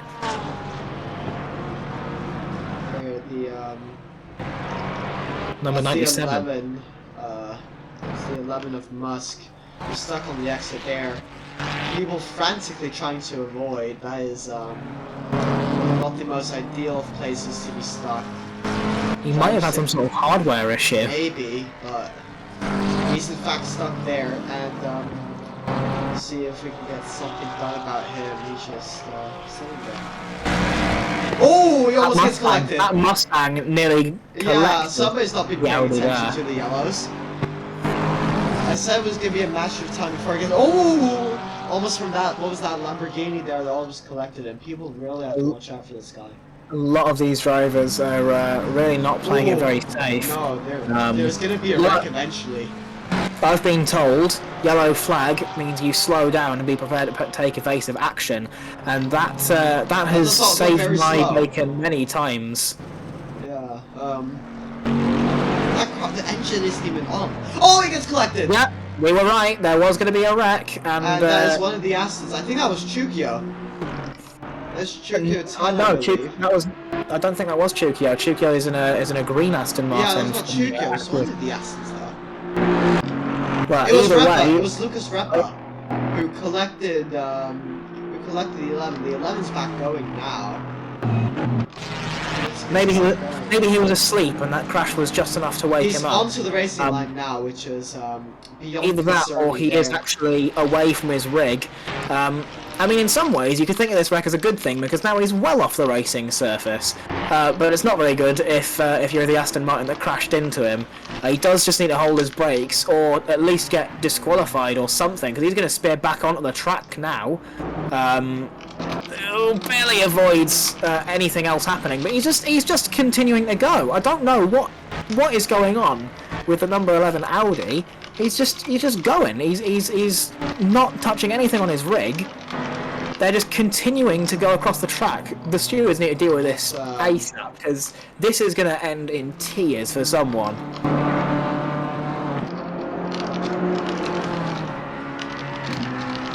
Yeah, they're just continuing to go across the track. I don't know what he's even doing. That Porsche's now slid, and now, got collected again. Even more. He's just causing wreck after What is happening with Musk? He's going out, he's not doing anything, and he's causing more chaos than some of the drivers who are.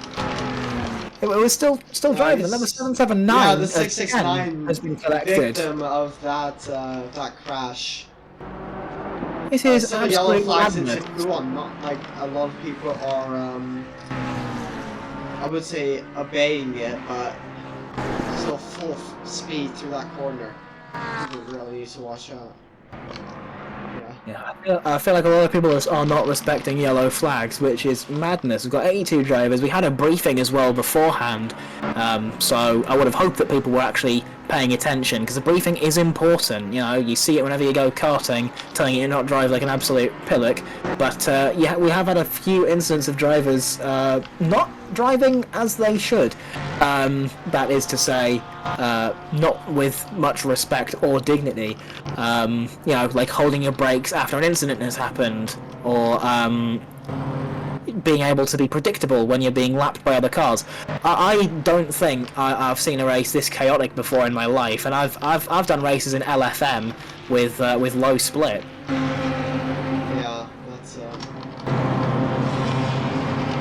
Currently there is a battle for P3 going on between Jongen and Krasnov. The number 79 McLaren is currently holding back that number 599 BMW, who is really trying to chase him down. Jongen has gone deep. This is going to compromise their exit on, out of the bus stop. Krasnov following Jongen now. Coming at the first corner, Krasnov is looking at the outside. Jongen puts themselves roughly in the middle of the track. Krasnov has a bit of a wider entry. This might give them a bit of a better exit. Coming up through Eau Rouge and Radion. Number 11 is still stopped on the side of the track. I think they've just walked away from their rig. yeah, the 11's been disqualified. Now they've been disqualified.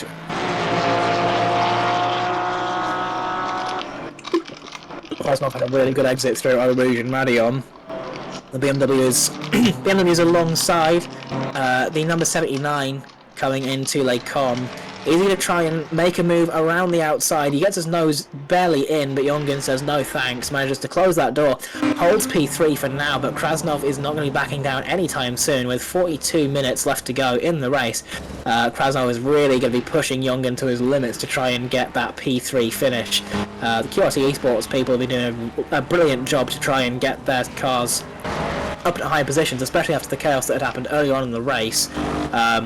That Porsche, it behaves very well and gets out of the way, but number 79, I think even got flashed by Krasnov for a second there.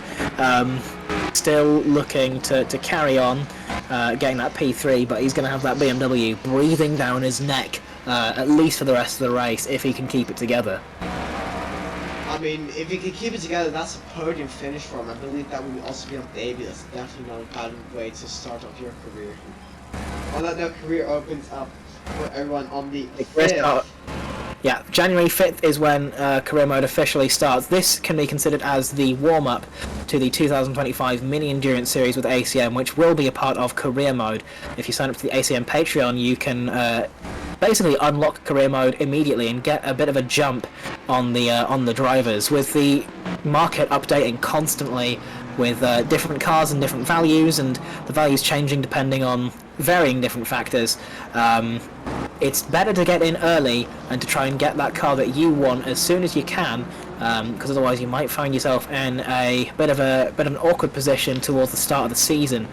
So get yourself signed up to the ACM Patreon, get your career mode started, and you might even hear a familiar voice if you watch any of the tutorial videos that are available on the career mode website.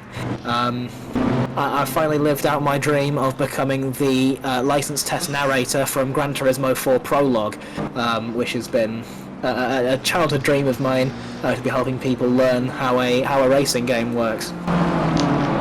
Well, aside from that, Dirk, I think we for the first time had a proper... Oh, there's yellows again in the launch mode. I think for the first time we've had a proper gap in the tracks, like... Yeah, everything's kind of settling down now. This is a part of the race where things start to get a little bit boring, and there's a Ferrari that was in the middle of the track there at Blanchimont that Aguedo Martinez in the number 15 BMW barely able to avoid there. That was a very, very close call, and I've got to say, I wouldn't be surprised if there is a bit of a brown flag in that car that you know, that is a very scary thing to be seeing. But Martinez currently holding P15. We're going to go back to the battle between Krasnov and Jongen, who is being held up by the purple BMW, squeezed to the inside a little bit there by the BMW that is being lapped. Krasnov looks at the inside, Jongen cuts off Krasnov, closes the door on him into Piff Paff. He's still holding that BMW behind him, but he is going to be... But will he for much longer though? Because Krasnov is quick. He might actually catch him. I mean, Krasnov is fast. His previous lap was not as quick as Jongen's lap, but overall, in terms of their best laps of the race, individually speaking, Krasnov is about 0.3 faster than Jongen, but I think the number 79 car has been a little bit more consistent than Krasnov in the BMW. The most important thing of the people who have stopped is getting into a bit of a gap, because there are a lot of cars that are grouped up together, and that is Krasnov looking for a move around the outside. It looked like there was going to be a little bit of contact there on the exit at the bus stop, but they've kept it civil and calm. Jongen's still in the lead, but Krasnov might be getting a little bit impatient, being held up behind that number 79 QRT Esports McLaren. He's looking at the inside of the source. Jongen does not blink, but Krasnov might have managed to shake him just enough to get alongside. Are we going to see two cars go side by side through Eau Rouge Radion? Krasnov's trying to make it so, but Jongen would rather not. Keeps ahead of the BMW, who follows him, basically pushing him up the hill. Krasnov does have a bit of better straight line speed in that BMW. On the left-hand side, Jongen has positioned himself to defend the inside. Krasnov tucks back into the slipstream, then back to the outside one more time to try and overtake at Lecom. Doesn't get the nose alongside. Jongen does not seem phased by these overtaking attempts at all. Very, very solid driving from the number 79 car. I'll give it to him. He's defending like a menace out here. But it's clean as they've got a lap car ahead of him now, that Mustang. Will that throw a wrench into the soup, or will that be fine? Seems no, they haven't cleared him. We switch back to the number 17 car of Extreme, who is currently working their way up through Eau Rouge and Radion. They've got Kranyaz just behind them in the RVR Ferrari, who's currently blasting. Oh, yellow's on the exit of Puon. That's a car off the. Didn't see that was the 56 McLaren knocked down. Yeah, P56, the number 33 McLaren, who is still going, which is very good for them. I think that's what earlier someone wanted to see how the this car looked, the Van der Weege car, number 92. Either I don't have the livery or they're just running a base in-game livery. I can't tell. If it's a base in-game, then they're using a base in-game, otherwise it would be a full carbon livery, I'd say. Yeah, Chukyo-tan is currently behind, just got Pangeri right behind, who's looking for a bit of a dive into the bus stop. They think better of it. I'm going to go back up to the battle between Jongen and Krasnov. The 9's stuck after No Name. I'll take a look at that one. Keep eyes on the B3 battle.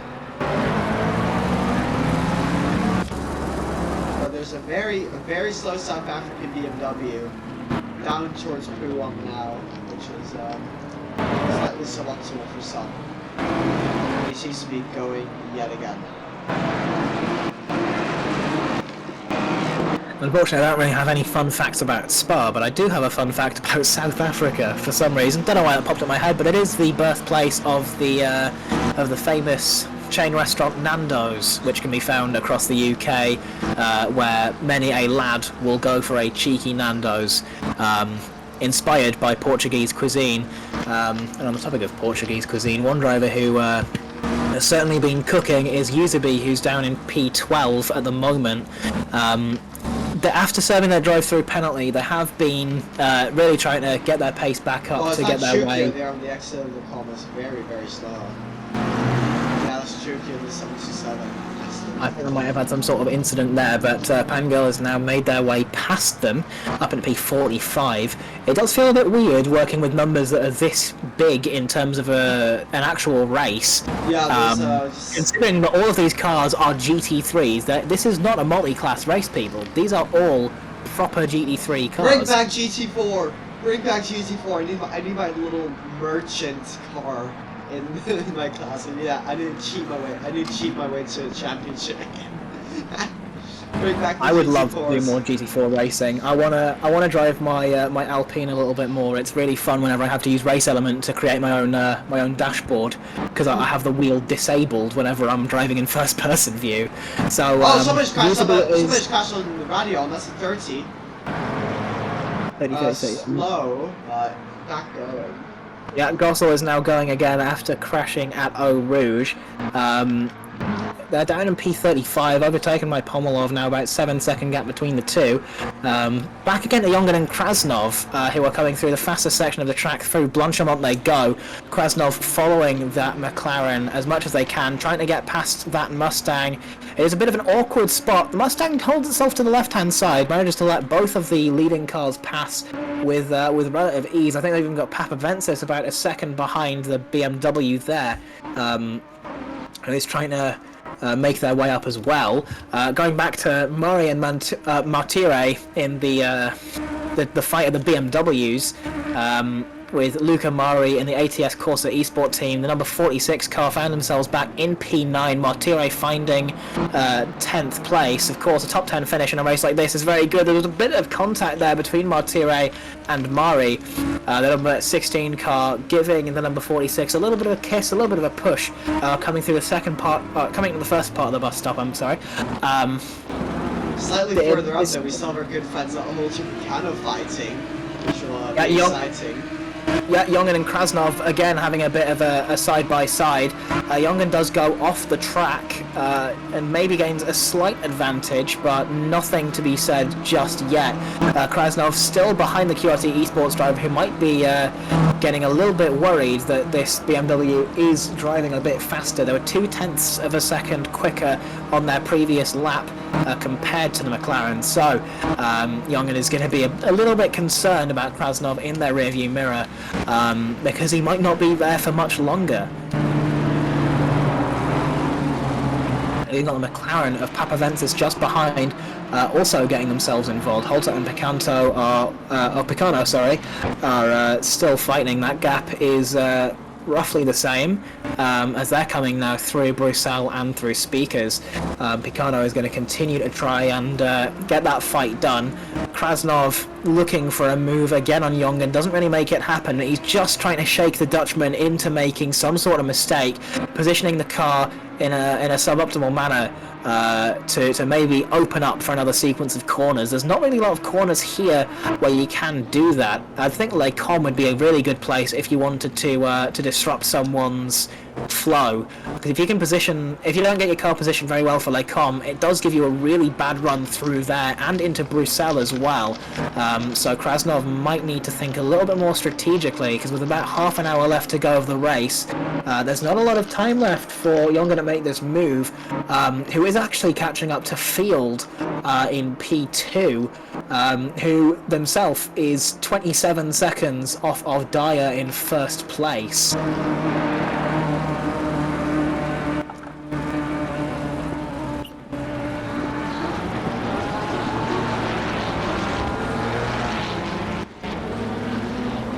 You will have to excuse me if I do go quiet, because I think I am getting a bit of a cold, so if I do sound a bit nasally as well, that is why. Also, Derek, guess how many incidents we're at? 130. Higher. What? We are in fact at 178 incidents, and still If have we a can get half this- to go. We will be if we at can get this 200 over- incidents at this rate. Yeah, I do not feel like... I'm not serious. Feel- Nothing. Nope, not happening. Not doing. No, I just don't feel. Yeah, no, I'm not really serious, glad nothing. I'm not on that side of the we ACM. got a fight with we have a fight with the what's it called, the Audis again. Yeah, the Audi boys are looking very close to each other. Wessels has had some sort of off there, and they've almost just rejoined right into the path of another car that they nearly collected there. It is a lapped car, it seems like, and they are making a bit of a... Oh my god, that Ferrari just absolutely forced that McLaren off the track. Both of them are lapped cars, but that's not what you want to be seeing. The number 720 is basically having to turn it into a rally car for a second there. I'm looking again, because Field now has Jongen and Krasnov right behind them, He's losing a lot of time to the cars behind, who are now really looking to make that move. Krasnov up the inside of Jongen, who they're going to be going side by side through these really fast corners. Krasnov is trying to get that slipstream from the McLaren, and Krasnov does slide off the track a little bit. He's going backwards, he's in the wall, and he's ultimately lost out in this fight, as Krasnov has ended up crashing at Lonchamont. Suboptimal move, but that has worked very well for Papavensis, who's now got their way into P4, getting boxed in a little bit by Jongen behind the pink McLaren of field. Jongen is going to work their way around the outside of La Source, try and put down that power. Brilliant move there from the number 79 McLaren, working their way up into P2 past field. That spin from Krasnov must have maybe worried field a little bit and just shook them enough to be able to make that move. But the fight isn't over yet, as Papavensis is now going side by side with Ben Field, and the number 343, who now just has to tuck back behind the Greek driver. The number 938 is currently in third place. My God, I'm practically losing my voice after all the stuff that's happening today. This is absolute chaos. Yeah, it is diabolical to say the least. It is one hell of a race, you must give. The Audis are still going hard at it. So, guess what? There's even more. There's so many battles throughout the field, it's insane. Krasnov's into the pits now. We're gonna get moved from Holter. We will look at that there. Yeah, Picano up the inside, it looks like, coming into Lacom, and that is Picano now in at P6. After Krasnov has crashed out, it has given Mari. a really good fight. Mari 56 is spun into the call. So we have a three-way battle for P6. It's soon going to be seven-way. That's going to be extremely interesting. Two Audis and two BMWs. There's Holter, Picano, Murray, and Mortier, who are all very, very close to each other. All looking to fight. I think Holter and Picano, again, being very close and having battled for so long, I think that has actually opened up the gap a little bit for Mari to maybe look for a move. Luca Mari, the number 46 ATS Corsa Esport team BMW, is trailing behind the number 12 Audi of Holter, who is looking very good out there. It's looking to be a very, very tight battle here. Holter has about 9.5 seconds to Bududa ahead. There's a lot of penalties that are coming through, I think. But I don't see anyone in the top 23 who has a penalty. They might have had one earlier and then removed it during the pit stop by staying stationary for the length of their penalty, which is, I believe, an in-game feature and isn't something you have to do and get removed manually. I mean, we have 5 cars trying to get past the Audis there. I believe one of the that Mustang in the back is a lap down, I believe. But those two Audis and those two Beavers are well and truly in the fight for P6. Yeah, definitely. I mean, with the gaps being as close as they are, I'm surprised they haven't had more overtaking opportunities. The gaps towards the front of the field are starting to open up a little bit. Again, 33 seconds between our leader and the driver in second place. Dyer has just been in a class of 1 out there. The number 3 Mustang is doing an absolutely fantastic job. Looks like one of the cars did deploy a tactical smokescreen there on the Kemmel Straight, but Murray is looking for a move on the inside of Picano, who has been a little bit shaken through Lacom, and Murray is going to be continuing to look for a move wherever they can. They are getting a little bit impatient, so as long as they can just stick behind that Audi, I'm sure they can make a move if they can shake them up just enough. Just like the game that you could play with a soda bottle by shaking it and waiting for it to explode. We might have some explosive action on track as Murray is continuing to pressure Picano for P7, who in turn is pressuring Bastian Holter in the DB3 Motorsport Audi for P6. He's still going to try to get that move done, thus recording basically the whole race, it's insane. Those teams are stuck together. We also got the two Beamers of Mari and Martin. Matire. I'm assuming it's Matire, but I'm not sure if that's correct. Chukyo Tan I'm not trying that name once again. So, Chukyo Tan is getting lapped now. Number Chukyo, 727 no. goes rallying as they have to let by this train of cars. flurry of faster cars. Yes, this train. Don't know why I couldn't think of what a train was for a second there. With just 25 minutes left to go, we might be seeing a four-way battle for sixth place. Oh, somebody's in the wall! That's the 84! That is indeed car number 84. Surprisingly, just called that. Find out who that is. That is Haligon, who is now Haligon for the third into the pit time. lane. McLaren's had an absolutely torrid time. So the Mustang's making their way past the.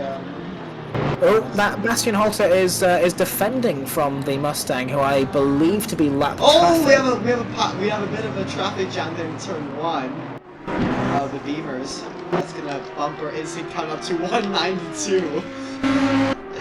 We are almost at 200 incidents. This will be our first 200 incident race. This is a record that I was. This is a record that I was not expecting us to break today. We're making a few records. Most people for the briefing, most people starting, and most incidents. And probably most finishes as well, I would assume. Unless we had more drivers for a different event, but that is a lapped BMW who is currently getting overtaken by this train. Again, the biggest thing that's gonna affect this fight here is gonna be the ability to be able to get lap traffic out of the way. If you are lucky, you'll be able to catch lap traffic. You'll be able to catch well-behaved lap traffic at a nice time, where you're not going to be going through a corner and catching up to them. Ideally, you want to be catching up to lap traffic on the exit of a corner, and to just be able to get past them nice and easily. If you are a lapped car, the best thing to do, use your indicator to indicate what side of the track you're going to move to that side of the track, and either let off the throttle or do a bit of an early upshift so that you can let the faster cars go by without much of a fight, so that you're not getting in their way, and exactly. One key detail there. The Beamers don't come with well, I would say the Beamers don't come with indicators. Well, they do, but nobody uses them. So it's paid DLC. The indicators on the BMW are paid DLC. So if the BMW drivers have actually paid for that DLC, I think Picano's go for the move into the bus stop. No, he's going to backs out. He's backed out of it, which I think is a more sensible thing to do. Again, we've still got over 20 minutes left to go. I believe that's Nicholson. Could be wrong. Again, look, very, very well behaved from that all-black Porsche. Manages to pull himself to one side and slows down. I think that is Mickelson, actually. Yeah, it was. Mickelson there. In P19. Again, well behaved, pulling to one side of the track, slowing down, letting this train of cars go by. Then you know you're not getting in their way, and they're not going to be impacting your race, as that is Picano, who's gone right off, and has now got Mari just ahead of them, who, after going off at Eau Rouge, Picano has now had that BMW get right back past them, and they are about to get overtaken again, I think, by Martiro, who nearly, I think, had a bit of a bump with them. Well, these two Audis, these two Audis and these two BMWs, they're in a Ferrari sandwich, which is in the McLaren sandwich, which is interesting to say the least. But the amount of cars that are at the front of the grid. I mean, Sotnik has unfortunately dropped down at P16 in the Bentley, but with as many drivers as there are, P16 is still a very, very slight effort.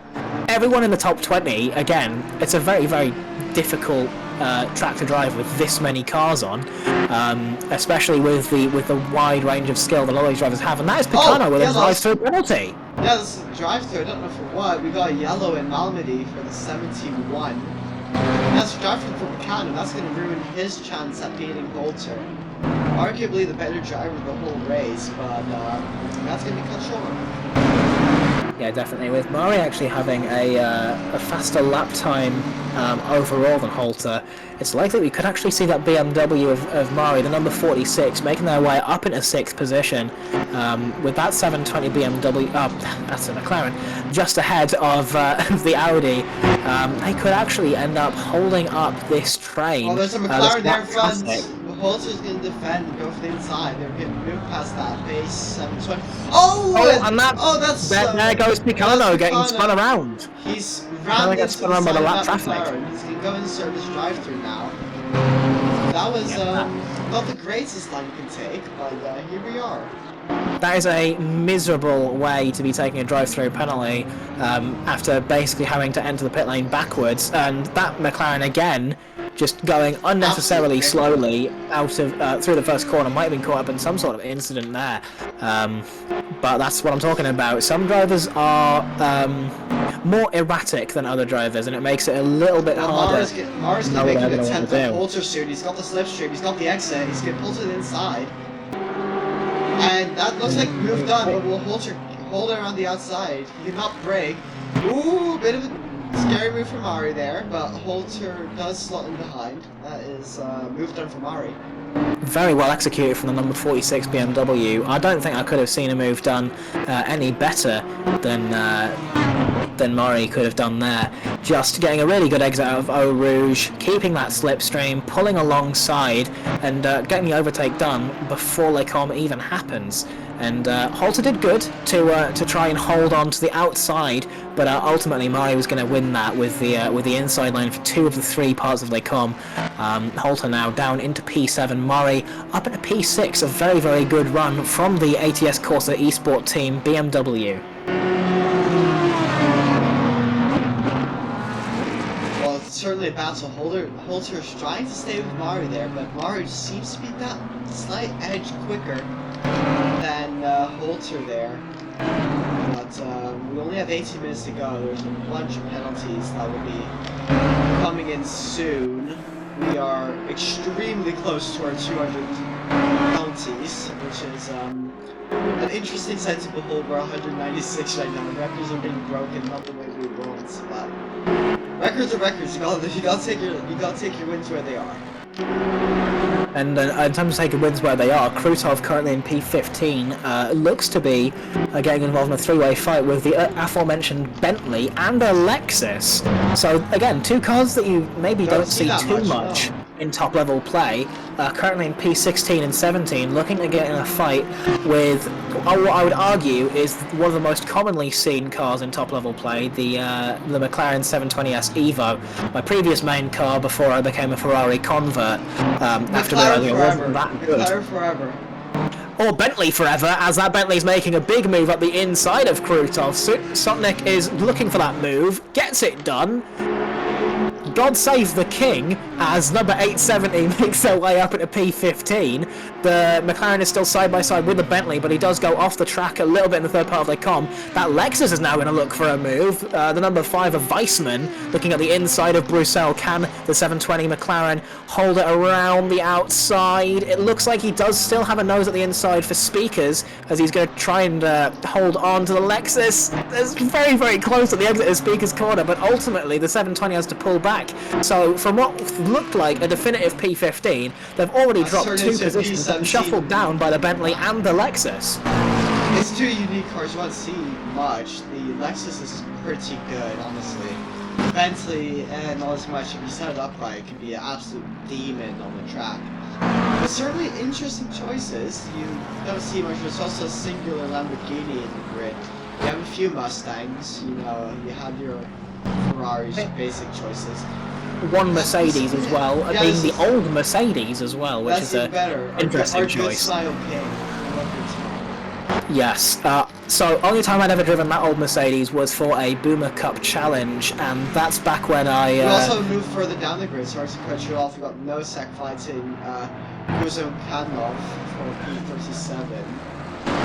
Yeah, I'm focusing currently on the fight with Ely and Spottle, who are currently looking to be side by side through Eau Rouge and Radion. The BMW of Ely is tucked in behind a that's Spottle in the number 69 Porsche. The BMW might have a better exit through Eau Rouge and Radion actually, trying to get that slipstream and pull to one side. Can he get the move done? I'd assume that the BMW has better straight line speed than the Porsche. He's looking for the move coming into Les Combes. He's going to go for a late braking move up the inside of the Porsche. Both of them go a little bit wide. If Ely runs off the track, he's going to have to give that position back to Spottle, and ultimately he does. Slows down enough to not get the penalty. Spottle up into P35. Ely shuffled down the order one more time, and Kazemkanov in the number 721 has been put in the pit lane. Looks like they've got a bit of front end damage on that McLaren and rear end damage as well to boot, so that's not an ideal run from the number 721 McLaren. So just 15 minutes to go here at Spa. A bunch of racing, a bunch of incidents, a bunch of action, most importantly. We are starting to get into the race. Oh, bit of a lost-wing Mustang there. Yes, gets past him. But it's crunch time. This is where you need to start making precision. You gotta start being aggressive. You gotta get into this groove of going for moves, because there's moves all over the grid. There's battle after battle after battle. You still have Young trying to catch up to Dyer, but he's just not catching. Further down the grid, you have Adam Siege trying to catch Russell. Gosling and McLaren, usually one of the Audi drivers. Ooh, Adam Siege very deep. Yeah, Adamczyk just goes incredibly deep. I think he forgot which pedal were the brakes coming into Eau Rouge. Not Eau Rouge, that's a bus stop. But you can tell that this is what commentating for 2 hours does to someone, man. This is what commentating for 2 hours does to you. You start forgetting which corner's which. Nosek is also making up spots. He's got a drive-through though. He's making up spots pretty quickly. He's catching Kiefer and Ailey. Yeah, I'm looking at Extreme and Fernandez currently. The two drivers are very close, with about half a second between the two. Extreme's going to have to try and navigate a bit more lap traffic as well. A lot of the newer drivers maybe are not that great when it comes to trying to behave themselves when they are being lapped. I feel like it's a lot of just experience. The newer drivers are probably not well equipped with, mentally speaking, with what to do if there's a faster car that is approaching. It does seem a lot more simple on paper than it actually is, because there are some times where you just can't let the car behind you pass. If you're entering a complex corner area, you're very likely not going to be trying to think about letting the other car through. You're going to want to try and let them through where it's a bit easier to do so. So into a chicane, for example, probably not the best way to let through another a faster car. On the exit of the chicane, though, maybe. It's all very situationally dependent, and that is something that you do kind of have to pick up after driving for a certain amount of time. And when you're me and you drive these really long races and you're also slow, you end up getting a fair bit of experience being a lapped car. I mean, don't we all? Us commentators, we're just field racing drivers at this point. That's why I went in the commentary box, because I feel like I can use my limited experience to provide at least some sort of insight as to what's going on in some of these drivers' heads. Probably going insane, I would assume. Well, yes, and after racing for this long, it's going to be a tough challenge, and Fernandez has pulled alongside Extreme. Number 17 is a bit of contact coming into the first corner. The BMW ultimately...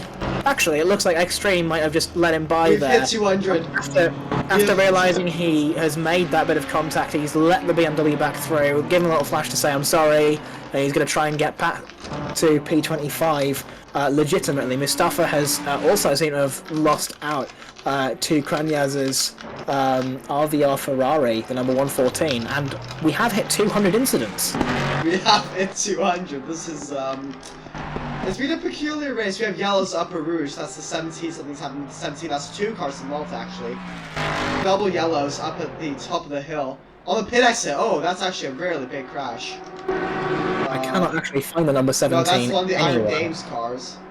There's also a spin at Malmedy.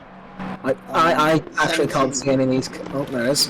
Oh, there's Extreme. That was Extreme who had that crash earlier. Yeah, he was in. That is not ideal. Number 39 as well. I cannot actually find them in my. Oh, there they are. There's Jakobovic, who is in the Boots and Guion Racing number 39 Audi, with Sadok's Lamborghini just behind. I think Extreme might be calling it a day there. I'm going to look back towards the fight for P19 with Mikkelsen and Kranyaz. The Ferrari's looking for a dive on the Porsche. Number 284 doesn't seem to fight it that much, and that is Kranyaz up into P19. Certainly a race. We got 10 minutes and 2 seconds now left of the race. It's been a absolutely banger 1 hour and 15 minutes, you must admit. You can there's so much that's happened. There's so many battles throughout the field. We always have we've always had at least 2 or 3 battles going around the field. We have 2 going now with Gossel and Sadok trying to make positions. There's just been so many battles. It's been such a great race. We have Nixon also trying to go on Pragnaz. It's been one race to remember. 82 cars starting, and not as many finishing. So, we're looking back here, and you're seeing it's been a dominant race. It's been incredible by Dyers, pulling on Roman. What do you make of this? What is the sign for what's to come and what's happening in career mode? Honestly, I don't think we'll see. Oh, I'm hoping we won't see a race this chaotic in career mode. I'm hoping that people can keep it nice and civil. But career mode is looking to be very, very interesting. At least this next season that we're coming into, with lots of races and a new spin on ACC League racing. We don't have a lot of time left in this race, and I feel like I couldn't explain everything in career mode in that time, so I'll just sum it up as quick as I possibly can. There's a lot of different aspects. You can manage your own team, get your sponsors, your cars, manage your strategy as well, which will change how your car wears over time. Everything is very interesting with how career mode is run, and it's a welcome change. It's a new little twist on competitive league racing in ACC, and it is a very fun thing to be seeing. It's something I've never seen before, and Harry has done an absolutely incredible job, as has everyone behind the scenes, working on career mode as well as making all these ACC races possible. The stewards as well, who are going to be having a very, very long night. If you can subscribe to the ACM Patreon, you might be able to buy one of them a coffee. No, no coffee for that, nothing. Might need a little bit more than just one coffee, I think. Only coffee for Liz, she's the only corrective one in the team. Some Monster Energy IV'd into the bloodstream of the stewards. Still trying to have a look through the grid at the moment, trying to see if there are any real fights happening. Pfeiffer past Extreme, who is currently in the pit lane. I think they might have teleported into there, might be retiring from the race with only 8 minutes to go.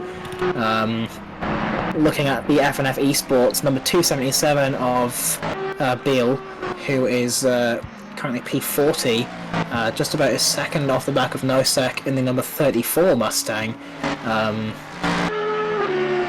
Looking through the grid, it's really the only fight that we are actually seeing for now, so I will keep it on 277. I will be back again in just a moment. I will allow you to add your insights. I mean, oh no, I just zoned out. I didn't even realize what you said, but here we are. Not much left for the race now, so it's just settle in, see what happens. There's some battles throughout the field. It's going well. We've got some battles for here. No, we are watching live stream, sorry.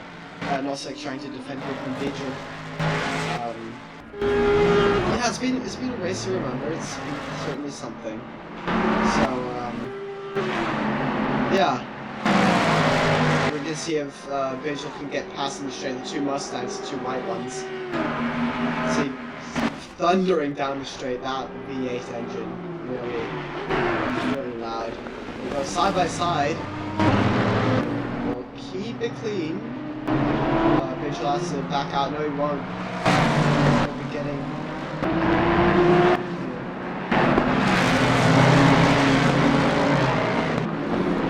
That would be catching up to this BMW here. That's the lap car, and move out the way diligently. This battle rages on the two Mustangs. Going at it, these two guys, no remorse. They'll be trying to catch their. They'll be trying to catch into P38, which is something to look at. So it's a good position to be in, especially out of 80 cars up in the top half. Yeah, it's certainly something.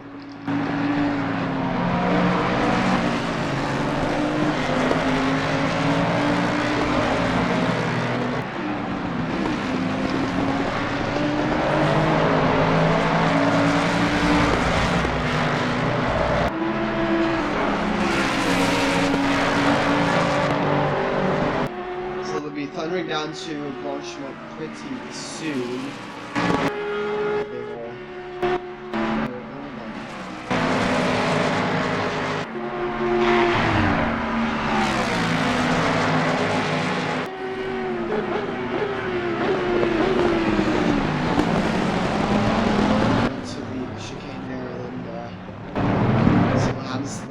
Trying to defend from each other, also trying to keep that position, that P38, a very valuable position, especially in such a long race. There's 4 minutes left, we'll be probably having 2 laps remaining. Oh, a bit of contact, a bit of door banging, a bit late send from, a bit of retaliatory hit there from Nosek. That's nicest of moves. They'll be going down into Radion now. Nosek will tuck in behind.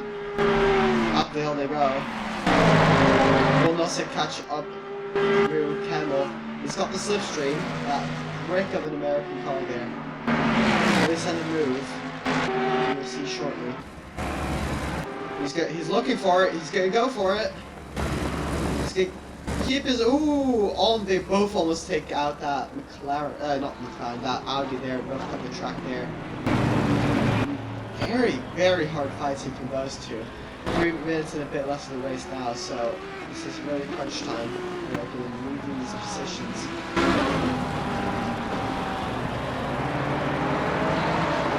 Look back up through the grid again, and it looks like Krasnov and Picano are having a bit of a fight. I don't know if you were just mentioning that, but I mean, looking at the Bidge on Nosek fight, it was a bit harsh, a bit dirty, you could say, but it was good hard racing. Well, Krasnov and Picano are currently having a fight. The 599 and 322 cars are currently battling each other for P11, and we're just about 6/10 between the two. Just about 6/10 between the two. Picano's going to look to try and scrape back whatever they can after having that incident earlier that spun them round and put them a pit stop down, and that's Krasnov going through a lapped car, and then another car that's also basically stopped in the middle of the track, who has not been having a good time. That's the number 3 car, who I think has maybe slowed down so that this next lap will be the final one. Yeah, that will be the final lap, will be white flag this time. We saw a huge gap. Can you not make it on fuel or something? This is actually going to be a fuel-saving race now. If he overcut the first thing, you would assume he's under-fueled it slightly compared to his first stint. We have a yellow up into Rouge and Radio, the 22 is yellow. I don't think he's collected. No, there's more crashes on the Camel. 22 and 793 are extremely It looks like most of them are out of the way of Dyer, though, unless he can get his way through that past Aston Martin. Well, both of them have pulled over the right-hand side. The Aston Martin does a little bit of rallying like it's Dirt 5. Manages to keep it off. Dirt Rally 2.0, sorry. He's managed to clear them both without any incident, so that's good to see. The gap between Krasnov and Picano has opened up a little bit more. Krutov and El Hanouni are now having a little bit of a battle. Switch to them. They're now coming through the bus stop chicane. El Hanouni does have a 5-second penalty, so ultimately this battle will just be for on-track position, but Krutov is very likely to be getting that P17. gaps up and down the grid are looking roughly the same. Chukio Tan has moved their way up into P44 after Kotulski has made their way into the pit lane. While Beal and Nosek still have a gap that's looking to be quite close. Looks like a lot of the gaps have actually spread out a little bit. We'll go back to Baroma Mustafa and Pavel Kasperkovic, who is just about half a second behind in that Lamborghini. In Puan as well, but Garrett has just got a few more corners to contend with before he takes home and lights the flag victory. Yeah, Kasperkovic has now made their way into P21, past the Mustang, and one Mustang who has actually been unchallenged is Brogan Dyer in the number 3 0 Point Racing. He's going to be going through the bus stop for one last time. It's been a lights to flag victory for the Ford Mustang. He can come across that finish line knowing that he wins the mini endurance warm-up. 2 hours of Spa-Francorchamps in the bag. And have that one forever, Dyer. Congratulations. Absolutely deserved win as well. What a race and what a performance. Nothing like it, and that is dominant. Cars Panda, we're starting to wrap up their races. We got some battles up and down the grid. Especially here. We still got LA and Gossel trying to fight their way, but Gossel will take that honor away from LA. And it looks like my internet died for a second there. Can you still hear me? Yeah. Okay, we still have good. a battle for P41. We got Kuzemkanov trying to catch Pangirl. Will he catch though? That is the question on our minds. I don't think he will, but unfortunately I can't see any of this because my ACC seems to have died. I don't think Pangirl will be challenged by Kuzemkanov. I can't pronounce his name. He won't be challenged. He will take P41 and we'll grab that honor home. Most of the grid has finished now. We just got a few more finishers left to cross. Oh, Pangirl spun! He spun! He's actually just lost P41 there. He has dropped behind Kuzemkov, and that is commentator's curse V2. He just lost it. I said he would go unchallenged. He got challenged. And he has dropped down to P42 on the last place possible. Oh. And my ACC has crashed. Martinez is also going to cross the line now. Fernandez is right behind. He won't catch though. Commentator's curse has seemed to have cursed my ACC game as I have actually just completely crashed. That's great. Wow, that's never happened to me before. Last few finishers will be crossing line pretty soon. We will see them cross now. Yeah, I mean, this has been an absolutely insane race. I have not been able to keep up with all the action that's been happening up and down the track. Lots of different cars fighting, but ultimately, it has been an absolutely insane race from start to finish. Constant chaos, constant action, and I think the most starters and the most incidents we've ever seen in any race with ACM. Absolutely insane race. It's been one hell of a race to be commentating. It was such enjoyment. You see Dyer there in the lead, or with friend who just won the Mustang, the 0 points. As we get our last few cars crossing the line soon. That will I have actually been told that Brogan was fuel saving for that entire first stint. The reason he did actually slow down earlier was because he didn't want to do another lap. So I think he just got sick of the big Spa. Paid off, ended up winning. Not with as big of a gap as he could have had, but honestly, I don't think we could have asked for a better race. That was incredible. We'll see you all pretty soon. I believe it is the 5th, which kicks off the season. No, that is the 4th. No, there's one tomorrow and one on the 4th. Kicks off. The January 5th kicks off career mode, which is when it becomes open to the public. But if you do get signed up on the ACM Patreon, you do get a little bit of an earlier access to career mode.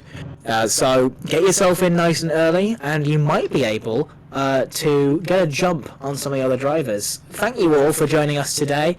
I have been Dirk. Happy Albert. Thank you very much for joining us, and we will see you in the next one.